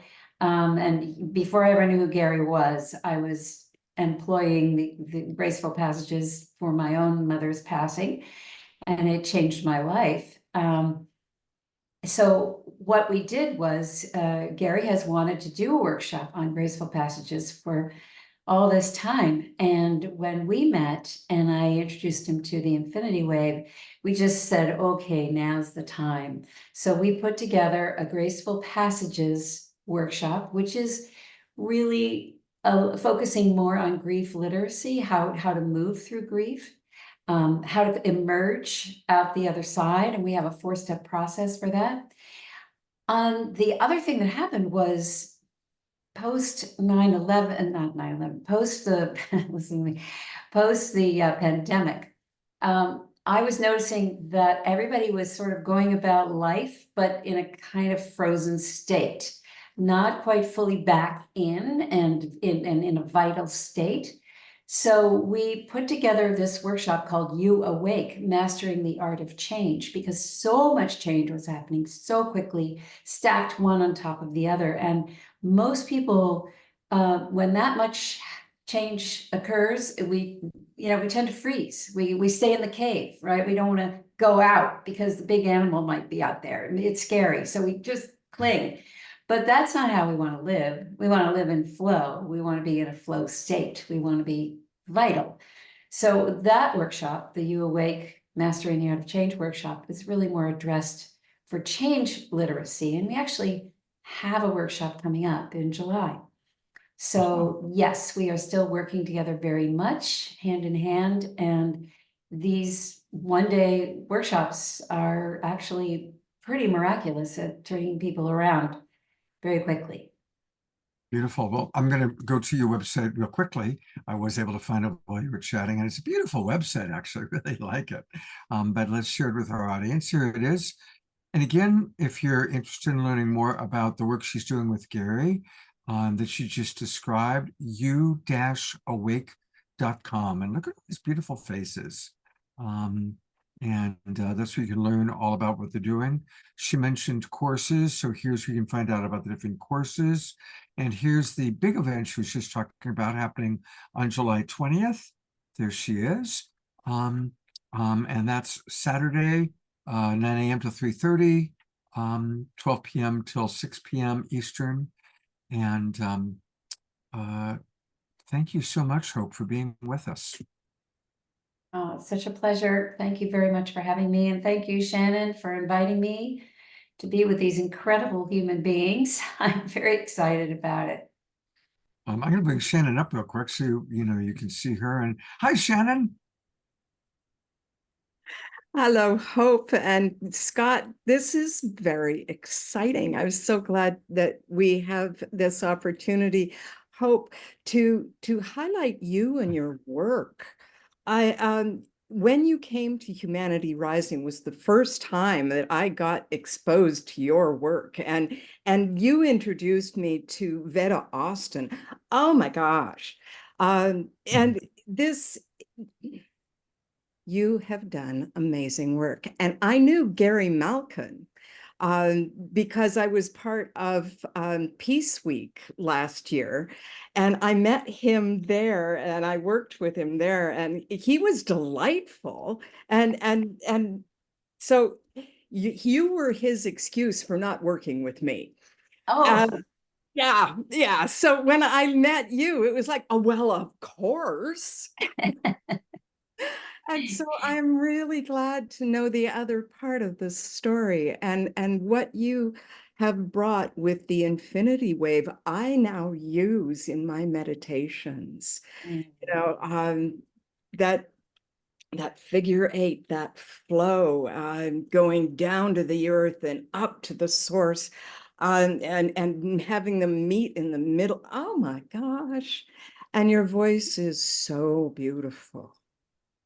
Oh, thank you so much. Thank you so much, Shannon.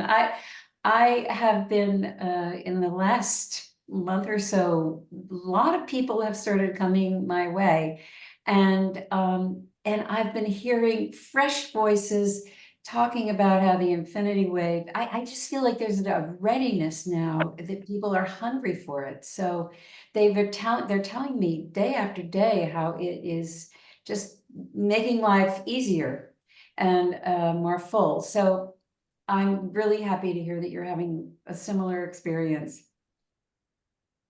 Absolutely. Thank you so much. I think Scott is going to be introducing me next, and so I'm looking forward to that. And so I get to talk some more, and Good. I'm so I will glad. bow out. What a beautiful transition. And actually, Michael was going to do the introduction of you. But Michael, if you can hear us, turn on your camera and come join us. Absolutely. I would love the honor, because I want to say Shannon MacArthur picked up the staff of leadership, and she's helping to actually be an associate producer and I just put it in the chat, every morning from 9 to 11 a.m. she's hosting conversations and panels, which she'll talk about. But we met through many other platforms, and she just stepped up and said, "Yes, I'm all in." And I mean, that's kind of how the whole EARTHSTOCK collaboration, co-creation field has happened. People are stepping in and creating this event. So I want to welcome Shannon MacArthur and all of her wonderful hats that she wears and things that she does. So welcome back from Teotihuacan, and great to have you here and creating with you. It is such a pleasure, Michael. When I heard of EARTHSTOCK happening and bringing the movement together in order to have conversations and make action happen rather than just talk, I felt that it was really important. And to weave my community of Humanity Rising, I'm the moderator for the after chat of Humanity Rising, and we're a family now. We've been meeting since day 60 of Humanity Rising, and that started back in 2020 when the lockdown happened. And we've been meeting in Stan's Zoom room. He put the invitation in the chat, said, "Come on over to my place when this is over." And 15 of us showed up that day. And Stan, thank you so much for being here and a part of my life. It has been an amazing ride. Because of the after chat, I got to go to Making Weird the Norm in the UK in November of 22, and I went up Glastonbury Tor on the dark of the moon, and 2 weeks later I walked up Mount Sinai, taking with me the stones of peace that were given to me, woven by inspired words that told me that going forward there shall be peace. I realized that could not be a message just for me, because my peace is incomplete and it's not true unless you share it too. And so I have been doing my best to tell people about the stones of peace, the promise of Mother Earth, and to encourage people to hold on to the love and joy and hope and possibility, hope and possibilities that are intrinsic in our day-to-day lives. And it is in the after chat that I get to speak my messages, and I'm very happy to be a part of that conversation with Stan and the other participants in Humanity Rising. They come from the chat of Humanity Rising. Register at humanityrising.solutions and follow the link to the after chat, and we'll all talk together. And Shannon, if I may for another moment sing your praise, she'll be starting every day again from 9 to 11 based on the theme of each day. Monday is grandmothers, women, and youth at the forefront of the beginning of this event. Tuesday is ancient knowledge, prophecies, and future visions. Wednesday, we're looking at peace and justice, also alternative models of economics and governance, sociocracy, sovereignty. Thursday is ecology, environment, sustainability, Professor Tratner, others. Friday will be health and wellness, spirit, mind, body. Saturday is all about unity through the arts. But I wanted to mention, because we talked with Jamin recently, and not only are we going to be broadcasting, but we're going to have literally, well, go ahead, Shannon, please. Thank you so much, Michael. It is a pleasure to talk about the conversation.cc, because I've known them now for almost 4 years. And that is where I hold my Gaia's Zoom room every Tuesday night. And they are opening their Zoom rooms for conversation every day of the festival, the summit. And it's to be able to have common ground where we can meet and talk to the presenters and talk to each other and talk about what's important to us and important to each other, and find new ways of creating harmony within this one that we are. I mean, that's what it's all about, isn't it? Shannon, there's so many different things that you're doing, so many different websites that you've given me, so I'm not sure which one. So the one that I've kind of chosen, at least initially, is this one here. And it's sunlight sparkling on the waters.weebly.com. So, and it's spelled S-O-N. So sun, like, the boy that you have, light sparkling on the waters.weebly.com. But that's where we can learn all about you. And you've got a lot of different things that you're doing. Is there a place you'd like to direct our audience? Well, there's a couple of things. One of the things that I'd like to mention is that my name was given to me. Sunlight Sparkling on the Waters was given to me by Mom. The magic and ordinary moments that happen to everybody. For me, it's another word, another name for God. And it is one that I prefer because when you say the word God, it has all the connotations of the past. But when you say mom, it's a different, no, she's different and she plays with you and she plays with me and she gave me that name. And that's why the website is called that. I would like to mention Jim's Nuggets because in Humanity Rising, we have this wonderful host. The president of Ubiquity University is Dr. Jim Garrison, and he is very eloquent, very learned, and he is extremely inspiring. And he has inspired me to take his words, transcribe them, and put them into a blog. Last week, was it only last week?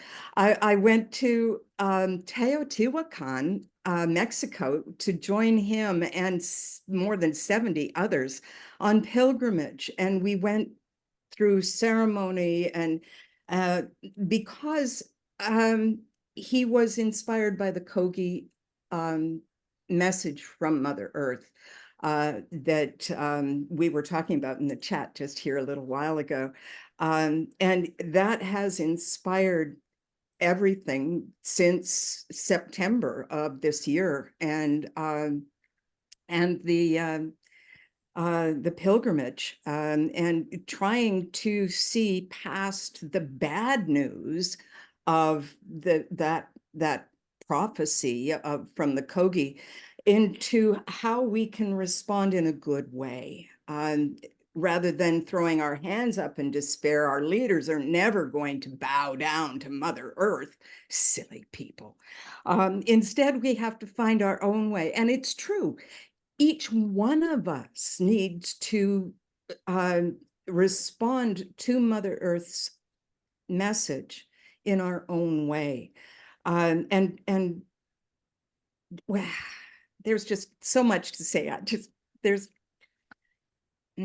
Thank you so much for listening. So thank you, Shannon. Clearly, I've learned that you're a very important part of what's making this all happen. So God bless you in this chapter of your life and all that you're doing. All the wonderful work with Jim Garrison, the wonderful work with Michael, EARTHSTOCK. Thank you. God bless you for who you are. Scott, if you don't mind, I would like to mention that Ubiquity University is offering credits to people who are involved with EARTHSTOCK towards educational credits. If you go and attend and write a paper on your experience, you can get credits from Ubiquity University. So just to be clear, if somebody attends EARTHSTOCK and they write about it, they write an essay or they write about it, they can get credits. And how do those credits work? Let me just credits towards a graduate degree at Ubiquity University are available for participants in EARTHSTOCK Summit upon completion of a post paper related to your experience of the summit. Wow. For more information, contact admissions@Ubiquity University. Can you take whatever you're reading, copy it, and put it in the chat box, please? I will do that. That would be a pleasure. That would be Oh. That's a good thing to know. Michael, anything you want to add? No, I'm just going to be quiet, and I'm just so inspired and overwhelmed, and just here in support. So there's other people I know that wanted to speak. Thank you. I would like to say, I know it's been a long call. I really want to inspire people to stay to the end. We had a couple of people submit some theme songs, and I do want to kind of just mention very briefly, we have a whole nother second wave of wisdom keepers that want to come to this event. So we did start a very targeted and specific GoFundMe campaign. In all of this enthusiasm, I need to ground it because we are trying to bring other delegates from South America and North America, including Marcello Zaiduni from Bolivia, part of the Eagle Condor Council, Hector Benton, Jennifer Black Elk, and others. So, practically logistics, my production brain is kicking in like, please help support, and everything is all tax deductible. But no, I'm just overwhelmed and super inspired. Thank you so much, Scott. Sure. So there is a GoFundMe, and if you're feeling, hopefully some of you are feeling inspired, and this money will go towards bringing Indigenous elders to the summit. So if you just go to GoFundMe and do a search for support Earthstock, it'll come up easily for you. Here is the link. The link has also been put into the chat box by Michael. And so let's do that. Let's be generous. Let's support this really wonderful, wonderful organization. I certainly am grateful for everything that you're doing, Michael. And I do want to be respectful. I didn't openly post that. I sent it to you, Scott. I didn't want to go outside of whatever your protocol is and just be like, throw money at us. So again, it's there to be shared if that's appropriate. Thank you. Everybody, please throw money at them. I'm putting it in the chat box officially. I didn't realize you had sent it to me as a direct message. It is now in the chat box for everybody that's in our Zoom room to see. And for those of you that are not in our Zoom room, you should be. And it's really easy to do that. I think I'll go ahead and do that right now. I'm going to change my virtual background. Press script change. Go to the Global Peace Tribe. And that's who we are. We are the Global Peace Tribe. And we've been doing shows since the beginning of the pandemic, well over 4 years now. We currently do a show every Wednesday night and every Saturday night, and then we do special events. Like tomorrow morning, we're doing a really fun event, a Sacred Sunday show tomorrow morning, coming live from the Enlightenment Expo. This is a great time to join the Global Peace Tribe because our new season begins on July 1st, which is Monday. And we go season by season. So July, August, and September is our next season. So if you register, you're going to get all the Zoom room links to all of our shows. That's Awakening World on Wednesday and Saturday nights, and our special events like we're doing tomorrow morning. You'll get the Zoom room links, and then you're in the Zoom room chatting away with our amazing guests and the wonderful Global Peace Tribe community. So go to globalpeacetribe.com, globalpeacetribe.com. You can scroll around and learn all about the shows that we do and see a lot of the people that are regular presenters on our show. Antoinette was just on, Patron Antoinette was just on last Wednesday. There's our friends, the Twin Array. We do meditation every evening. There's a lot going on. Just click register for the new season. That'll take you to the link to register for the Awakening World. And of course, for all of you that are in the Zoom room right now, thank you for being subscribers. But just remember that it's important that you resubscribe. Now, most of you already have, but for those of you that haven't resubscribed yet, I'm putting that into the chat box right now. Now's the time to do it so you don't miss any of our shows. And we've got a lot of really good things planned. Well, it's my pleasure to bring up that wonderful couple. We like to call them the honeymooners. They just got back from an amazing trip to Australia. And of course, I'm talking about our beloved friends, Connie and Andrew. And they have been on a journey. They have been traveling in search of our future. So tell us a little bit about In Search of Our Future that adventure that you're on. And then when you're ready, let me know and I'll play you video. Okay, well, I just want to say we're thrilled to be here with this EARTHSTOCK family. It just seems that Spirit has ramped up this coming together of people who have such long, deep connectivity of trust and heart over decades. It's astounding. And all the people that Michael has known and we have known, it's like, oh my God, it's phenomenal. And it happened in Australia as well. It was like, wow, just this uplink, because we've got a job to do, and the deep levels of trust and connectivity are facilitating that movement forward. So we're just thrilled to be offering at EARTHSTOCK our trust frequency work, and it has to do with realizing prophecy and realizing prophecy through accessing the trust frequency. It's a workshop we're doing, and we're doing it with Maureen Edwardson. We often work with Maureen because she clears the pathways for accessing our true nature, our hearts, and our 10 assumptions for a new paradigm, so that one can really take on these assumptions if one resonates. And these assumptions take us into an understanding of the nature of the universe that goes beyond right, wrong, good, evil, victim, perpetrator. It takes us into that frequency where we understand that it's only love, and it's a conscious loving universe for shifting frequencies. Because from our understanding, we're not going to get to this new earth in this lower vibration when we're still stuck in victim, perpetrator, right, wrong, good, evil. So it's a huge leap.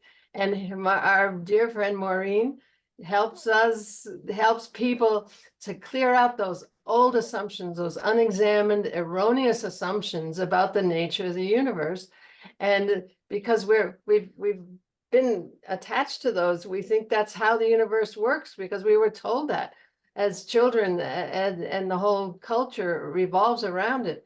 And we've got to let that go, because we're being called into a higher frequency now. And to get there, to go with the earth as she rises in frequency, we've got to shed that. And Maureen's work with IRT facilitates that. So that's one of our offerings. And our other offering that we're bringing to the EARTHSTOCK is our film. And Andrew will tell you a bit about that. So yeah, that's something I think that has not been mentioned this evening, Michael. The film festival aspect of EARTHSTOCK, there is a film series that will be screening at the local college, I believe. And we have just returned, as you know, from Australia with some brand new material. We go in search of the future, Scott, and it may sound strange, but in our search for the future, where do we go? We go to the most ancient origins of our species. So the first film, as you will see in the little 2-minute trailer that Scott will play in a couple of minutes here, you will see some very beautiful buns. And I'm not kidding, because these are basically little amazing human beings with the most beautiful rear ends dancing around a fire. And I'm just being funny there, but it's beautiful. I'm so proud of having got that footage 20 years ago, friends, with the Bushmen of the Kalahari. You know them from The Gods Must Be Crazy. They carry the world's oldest DNA. They carry some of the world's most beautiful, amazing, relevant wisdom to our current situation. And to fast forward to 2024, we've just returned from Australia, where we went in search of the same ancient elders, this time the Aboriginals, so-called, or the ancient custodians of the sacred country in Australia. And the beauty that we returned with is absolutely gorgeous. So we'll be screening something at EARTHSTOCK. I'm not sure where we'll get with that. We will certainly have at least a 20-minute high-quality presentation to make there. Plus, in Australia, we took the original film, In Search of the Future 1, and upscaled it I had a feeling, so I took with me the master files and we upscaled it to high definition. It was shot in the old standard definition format. It is now reborn, remastered, and we will be showing that for the first time at EARTHSTOCK. So that's a bit of a report there. And we were with Maureen in Australia. She's in the film. Yeah, she's in As the is film. Scott, and as are all of you eventually one of these days, one of these ways, as we travel and get these interviews captured. And Maureen was so responsible for so much of the interconnectivity in Australia. And she had never been there, but she had a following in Australia for her IRT. Yeah. And so the magic just wove this incredible 3 months there. Yeah. And we were just so cared for by everyone who drove us, who housed us, the Aboriginal elders who invited us to the corroboree, and all that good stuff. And the Mungo Man, the celebration of the 50 years of the founding of Mungo Man, 42,000, what did I say? Founding. Founding. He was founded. The discovery by Jim Bowler, the father of Ben Bowler of Unity Earth. Think So about I mean, that, a just pure magic. 42,000-year-old perfectly preserved skeleton of in a ritual, highly sophisticated, highly civilized burial 42,000 years ago. I mean, it's just extraordinary what we are discovering here and what we have been able to bring to the story that is this thing that we call In Search of the Future. And I'll just mention there's another thing happening also but it's called Summit for the Future, and it's at the the UN. United Nations, September 19th, and it looks like we're getting involved with that as well. So that's really interesting. The future is now. The future, if we don't get to the future right now, who knows if we let the future just happen by default, we don't know. So there's wisdom emerging, and we're so just joyful. And I just want to say, Maureen, you're looking so great, so beautiful. It's so good to see you with everything you've been through. You look totally reborn. Yeah. It's so wonderful. And as far as we're concerned, the only way out is up to a higher frequency. So everyone do your work, shed those old patterns and old thinkings and those wounds, go and do the process of coming to loving yourself, all of yourself that you brought to the party. You promised to bring a party, and it's you, and it's all of you, and it's just so important to do that shadow work, to get up individually, get up into that higher frequency, to know that it's all love. Nothing has ever happened to us, it's happened for us. So let's have a look at it's a 2-minute teaser of our first film, In Search of the Future, What Do the Wise Ones Know? So it was out 2004. We started shooting this. It premiered at the Harmony Festival in Santa Rosa, California in 2007. So Scott, are you ready with that? I sure am. And Deborah Gusti, I'll tell you, Deborah Deborah, those folks gave us $10,000 to bring our elders to the Harmony Festival. Yeah. So see this interconnectedness? It's just so heartwarming. It's just like, oh my God. And Michael DiMartino's relationship with Wallace Black Elk, who was a great friend of mine for many decades, and now Wallace's daughter Jennifer. it's all beautifully And they're coming. connected. It's like amazing. All right, here we go.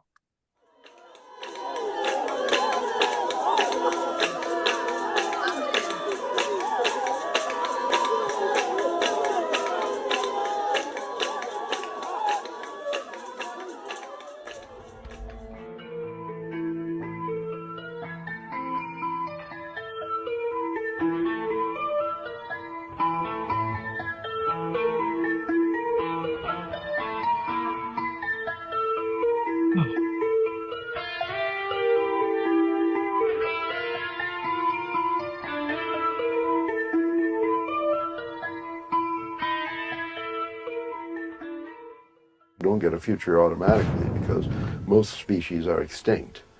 And our species certainly seems to be approaching extinction. Many people have been concentrating on the Mayan calendar which we all know ends December the 21st, 2012. The Mayan calendar predicts that in the year 2012, there will be the end of life on this earth as we know it now. The elders I've worked with in Guatemala, they say we came from the stars, which would make us all extraterrestrial. So you're saying that we are not monkeys, they're not going to become monkeys, or we are not coming from the monkeys? Everything out there is spiritual. This is a spiritual world, a divine world. All things, seen and unseen things, originate from this great power. We can't live really spiritually healthy or physically healthy or mentally healthy without love. What could a new consciousness bring to life on this planet? Wake up and be aware. Do something. Change your way of life. If we believe in scarcity, if we believe in separation, we will create poverty, we will create war. The kind of shift I'm talking about in growing up is literally, strictly a change of how we think. Where we are going is a great awakening of the magic in the human heart.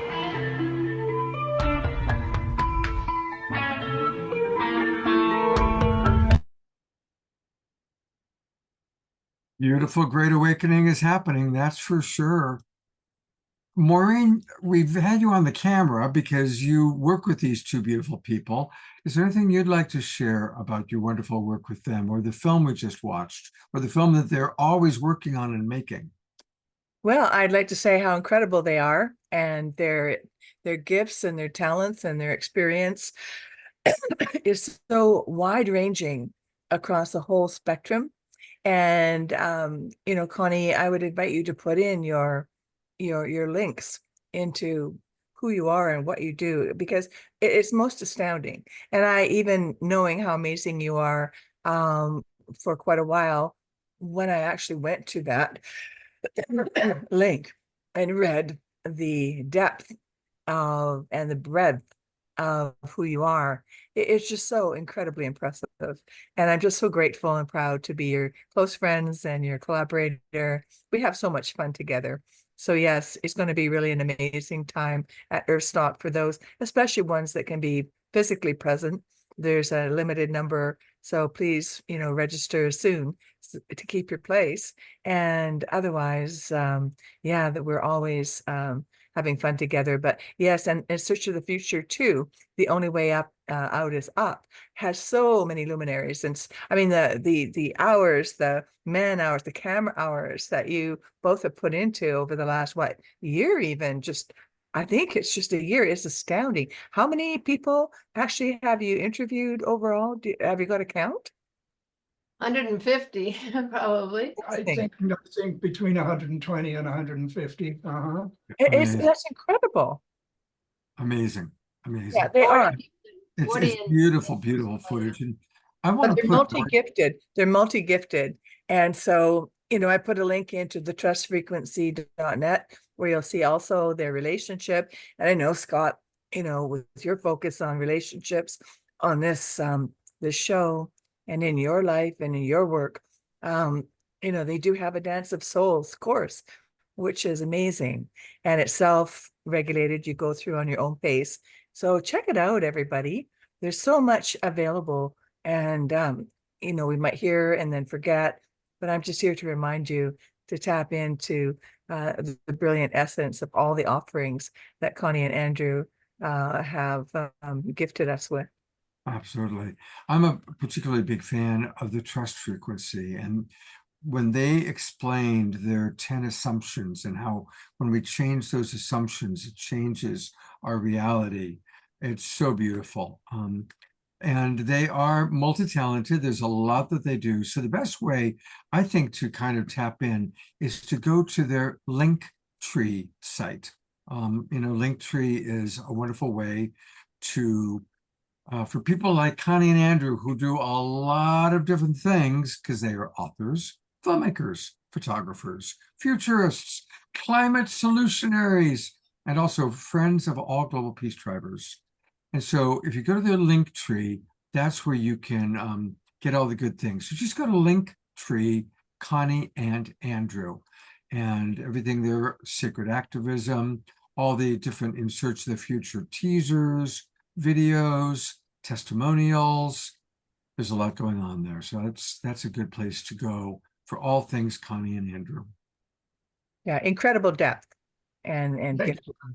Thank you. And they're only each 21 years old. It's incredible, I tell you. They're just kids, right? Thank you, Connie and Andrew. Thank you, Maureen. Love you guys so much. Well, we've seen Michael speak. We've seen Michael organize. We're about to see Michael play music. Michael has a whole, like many of us, we have had many lives, many careers, and he's put a lot of his own love of making music aside to produce things like the festival. But we are now going to give Michael the musician a moment to kind of lift our spirits in that wonderful way.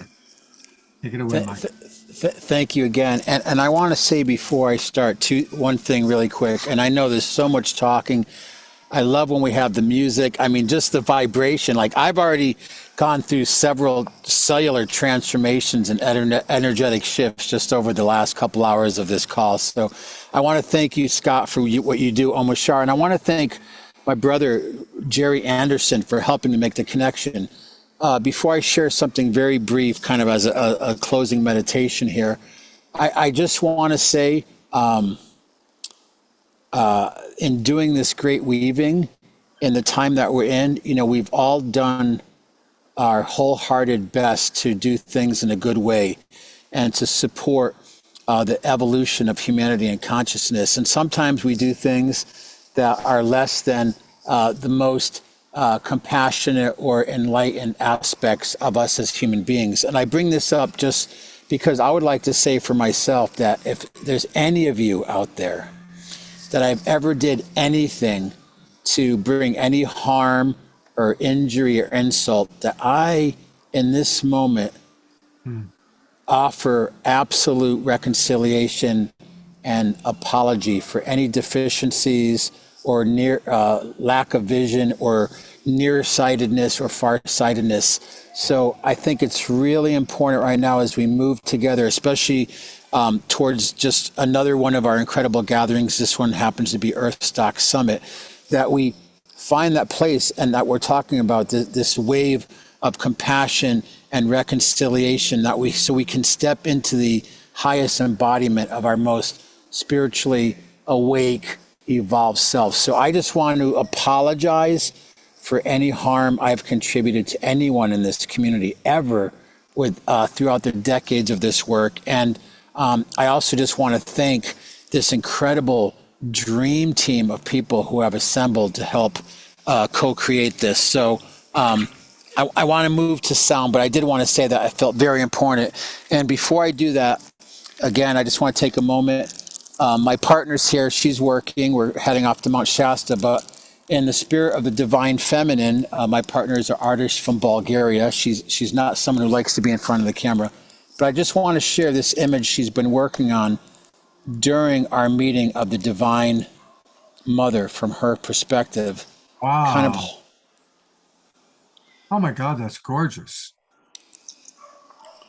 Wow. So I just want to acknowledge her because she has to deal with me and she has to listen to me being on the phone like 16 hours a day. She's looking over. So I just want to send love to her, all of you, and as much as possible to help continue to do deep listening and acknowledge the feminine energy that's so crucial at this time as we all come into that place of feeling our maternal nature, the heart of compassion, so that we can do the work. Michael, just before you start playing, I want to give Jerry a moment to share a little something too, since we brought Jerry up and we're doing kind of a semi-closing. We've still got Global Peace Tribe announcements and one last Omashar song and new music, but this is a good time for Jerry to share a little something. Yes, I wanted to let everybody know that you can be part of history. On Sunday, we're planning to do a synchronized drumming around the world. It's being led by a supreme team of drummers from Belize on Sunday. So we're probably going to break the record of the number of drummers connected and synchronized all at one time for the EARTHSTOCK. So yes, please be with us on Sunday during the whole week. Your ticket buys you 11 hours of programming for 7 days in a row. So it's very reasonable, and you will be entertained and enlightened and educated during the Earth Summit. Beautiful. Thank you so much. So that's on that Sunday, the final day of the summit is going to be when the big drumming extravaganza is going to happen. And again, just to remind everybody, it's easy to learn all about, how to attend. Go to EARTHSTOCKSummit.com. EARTHSTOCKSummit.com, a regenerative event for full spectrum change. And that's where you can get all the information, a lot of what we've been talking about, cross-pollinating the multiple spheres of influence. And I really just love how it's doing that. And definitely make sure you sign up for the free quarterly magazine. And let's see you all at the EARTHSTOCK Summit. And with that, while you're all signing and registering, Michael, with some beautiful music. Thank you. And again, thank you, Jerry, for making the connection. And thank you, all of you out there, for whatever you're doing in whatever capacity, whatever way that you're showing up. And you can go to drumsaroundtheworld.com and register wherever you were going to be on that day to participate. I also want to thank Jim Petruzzi and some other people that are bringing their circles and their hoops together for that day. So, what's that website again? Drums Around the World? Drumsaroundtheworld.com. There's so many people. We had 156 people register. I do want to thank, at the end, we're going to show a song by Michael Camp from See the Change. I want to thank Michael Krause from Unify, Ben Bowler, who's putting together a spiritual panel. Like, it's so beyond words. So I'm just honored to be here and do whatever I can to help serve our family and this cause. Is that coming through? Beautiful. Thank you.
I just want to invite everyone, let's visualize all of our hoops merging into one great hoop as we mend the sacred hoop. The time of the eagle and the condor, the white buffalo, the return of the divine feminine being honored, the Maitreya Buddha, the Kalki avatar, whatever name for that great collective consciousness that will transform the planet as we all come together in that spirit of unity.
you. Thank you. Let's all do a big twinkle for Michael, appreciating his music, appreciating his organizing, appreciating that very heartfelt apology that he gave. That was amazing. We all have a history. We're all perfectly human. We're all spiritual beings having a human experience. We've all had our moments. So thank you, Michael. It's a pleasure to get to know you more effectively. Thank you so much. Well, I want to make a couple more announcements, and then we're going to have an Omashar song, and then we're going to have any final questions you might have for Michael or myself. But he mentioned Drums Around the World. So there's the website, and Sunday, August 25th, 2 o'clock Pacific, 3 o'clock Mountain, 4 o'clock Central, 5 o'clock Eastern. Worldwide drumming for spiritual unity. And so people can tune in from wherever you are. It's going to be broadcast on a Zoom broadcast. It's all free. You can go to Facebook, WhatsApp, Telegram. So that's really a very special event that we all want to know about. And again, one last time, if you have questions about EARTHSTOCK, just go to EARTHSTOCKSummit.com, EARTHSTOCKSummit.com. And that's where you'll get all your information. Now, I want to remind everybody that we've got something really special happening. You know, for 3 years, we did a Sacred Sunday show every Sunday morning.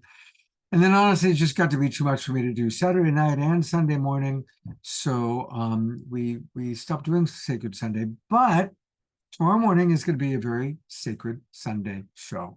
Our good friend Tangela, who all of you that are part of the Global Peace Tribe know by now, she's putting on an Enlightenment Expo, and it's going to be happening in San Rafael, which is very close to where I live. And so here it is. It's the San Rafael Enlightenment Expo. It goes from 10 o'clock in the morning until about 6 o'clock in the evening. It's at the Embassy Suites Hotel right there in San Rafael, right by the fairgrounds. And it's like a little mini Whole Life Expo. And so she invited my good friend Eden Amadora and I to do the opening ceremony. So for those of you who are in the San Francisco Bay Area, come and join us. Piper Dellums is going to come down from Sacramento. I'm going to meet Piper for the first time in person. And Eden and I will kick this off with a beautiful ceremony at 10 a.m. And that's then the start of a whole day's worth of experiences, culminating with John Gray. John Gray is going to be there. And we're kind of opening it, and John Gray is closing it. Now, of course, most of you don't live near San Rafael, but we are going to do a special online broadcast tomorrow morning for all of our Global Peace Tribers. We'll actually start at 9:30 in the morning, and Tangela is going to co-host the online experience along with myself. Omashar will be with us to do at least a couple of songs. Tangela will lead a Sacred Sunday meditation. And then we'll cut to what's happening at the Enlightenment Expo, where Eden and I will do our thing. And then immediately after Eden and I, hopefully Omashar will do another song. And then Darren Starwin is going to be with us at the expo. He's been on the show before, and he's teaching a wonderful hour-long workshop. Our workshop is going to be what you see: tips, tools, and practices for enlightening our lives. And Darren's going to teach a workshop on tips for mastery. So join us tomorrow morning from around 9:30 in the morning till around 12 noon. And it's going to be a truly sacred Sunday. Now, this is for all of our Global Peace Tribe subscribers. For those of you that are part of this current season, for anybody who hasn't subscribed yet, do it now. You'll get the link for tomorrow's Sacred Sunday show and all the Zoom rooms for July, August, September, all the Awakening World shows, all the special events. For those of you that are in our Zoom room that haven't resubscribed, I'm going to put that link into the chat box in a moment. And make sure that you sign up now. Do it right now so that you're properly registered. I've got a great summer full of events happening. Lori Grace and I are going to do more of a film series. We're going to be coming to you live from some of the festivals. I'm still considering actually going to EARTHSTOCK myself. Got to work certain things out. Michael's excited about that. So definitely make sure you join the Global Peace Tribe. And with that, I am going to turn it over to our Alpha and Omega man, Mr. Omashar. But don't go away, because after Omashar, Michael and I will take any final questions. And then we've got a really fun video to play for you. Here's Omashar.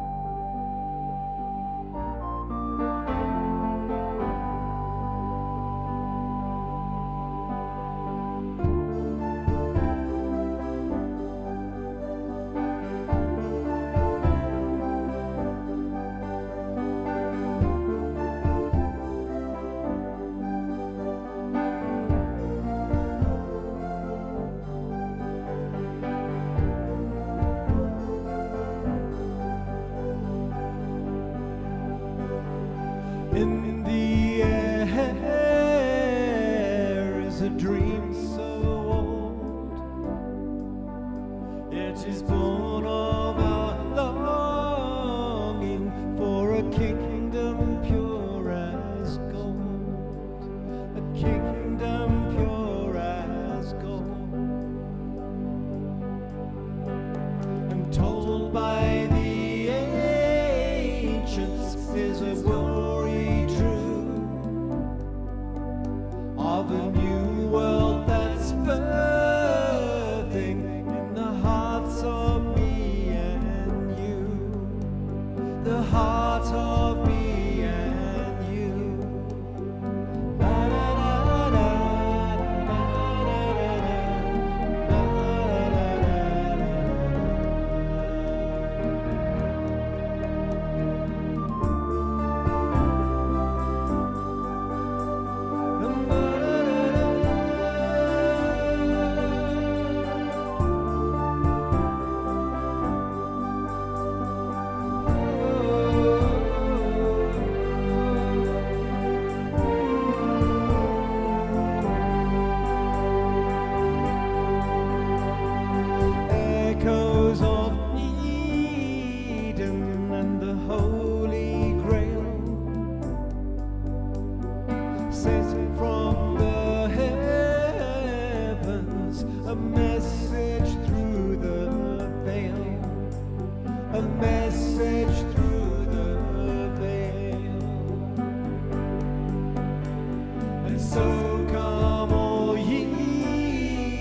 That's all twinkle. Beautiful, beautiful, beloved Omashar. Thank you so much, Omashar, for all that you do.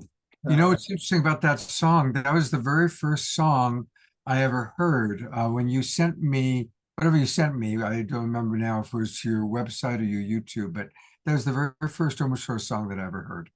Wow, that's nice. It was beautiful. That was actually written actually in Mount Shasta. And and I had a friend there, and I used to not like the word kingdom because it sounded like the patriarchy, but it is actually not. It was more the gold place within our heart, which is male and female, and kingdom is kin, K-I-N. So it's all of us as a family, and yeah. So there it is. Hey, a reminder, everybody, that we can support Omashar by getting his music. And the best place to do it is Bandcamp. So if you go to omashar.bandcamp.com, that's where you can get his music. Yeah, each of these albums is just a gem. So that's definitely support him. I thought, of course, of you when we heard from our other friend that she'd been on Glastonbury tour. And then 2 weeks later, hiking up Mount Sinai. Wow, how's that for a back-to-back? What a trip that is, amazing. Yeah. And as I close here, I'm looking forward to tomorrow because I love our Sacred Sunday. And to do that intermittently would be great. I also love staying in bed on Sunday. However, there is something precious about coming out on a Sunday morning and just sharing that gem. So I shall see all of us 9:30 a.m. Pacific time, mañana. Absolutely. And you know what? For our Zoom room audience, I'll be sending out an email in the morning with it, probably even tonight.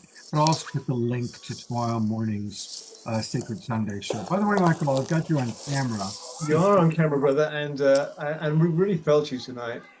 What a beautiful soul you are, man. Thank you.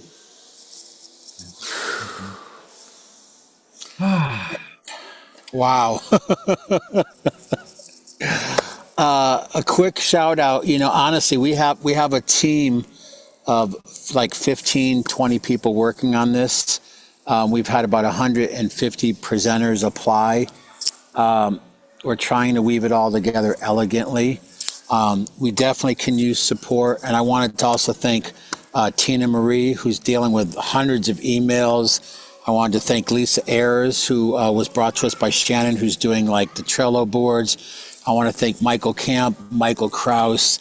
This is just, I could go through like a list of names, but really it's about all of us just showing up right now. And I really hope we can play.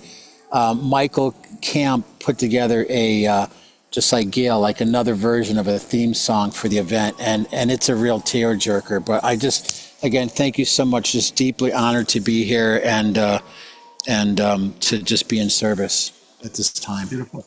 All right, well, let's play Michael's music video here. Here we go.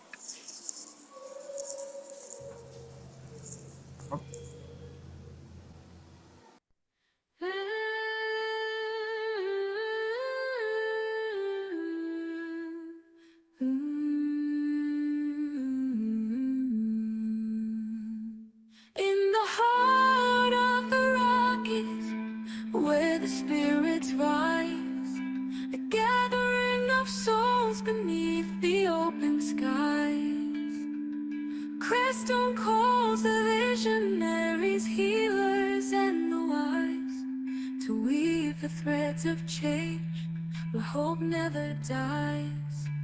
EARTHSTOCK, we unite under stars and sacred light for a world that's pure and bright. We gather, dream, and ignite. From the corners of the earth they come to share their tales of ancient wisdom, new ideas, where love prevails. Workshops in the morning, ceremonies at night. In this haven of nature we find our guiding light. EARTHSTOCK.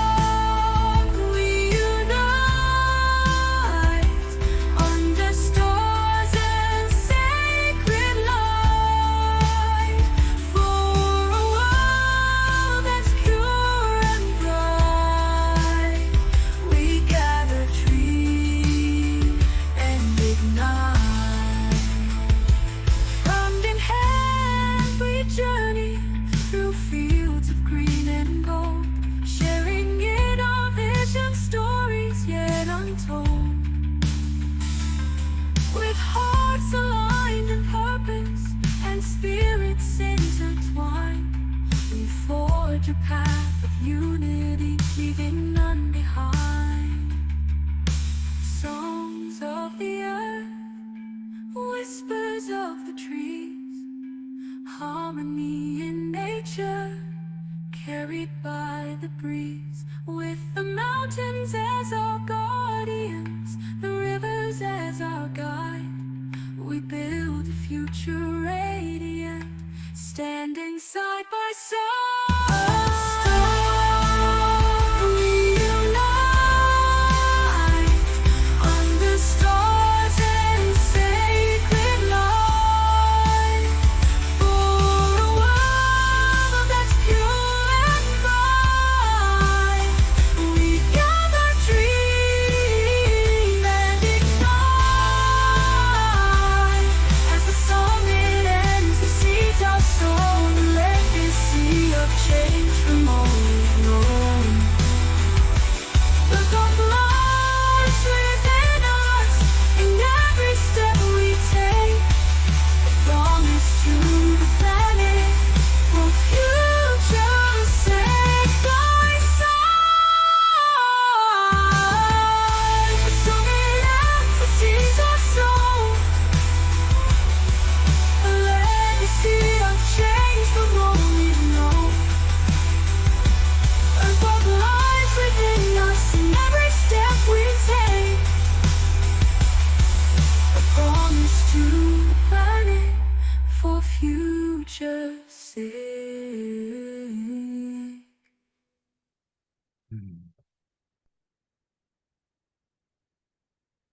It's beautiful. Just beautiful. Beautiful song. I think it's a good way to close out a great show. Amazing. Michael, God bless you and all of your team, everybody who's with us. I really appreciate that. I noticed that grandmother Gail, who started us off, is still with us. So I'm going to put you on camera for a moment, grandmother. Thank you for being with us for this entire show. Sylvia, you put a lot of wonderful things into the chat box that was of support of Gail. Thank you for doing that, Sylvia. Shannon McCarthy. Good to meet you. Thank you so much. Global Peace Tribe, love each and every one of you. Get a good night's rest. We got a big morning tomorrow. I'll see you all tomorrow morning. Good night, everybody.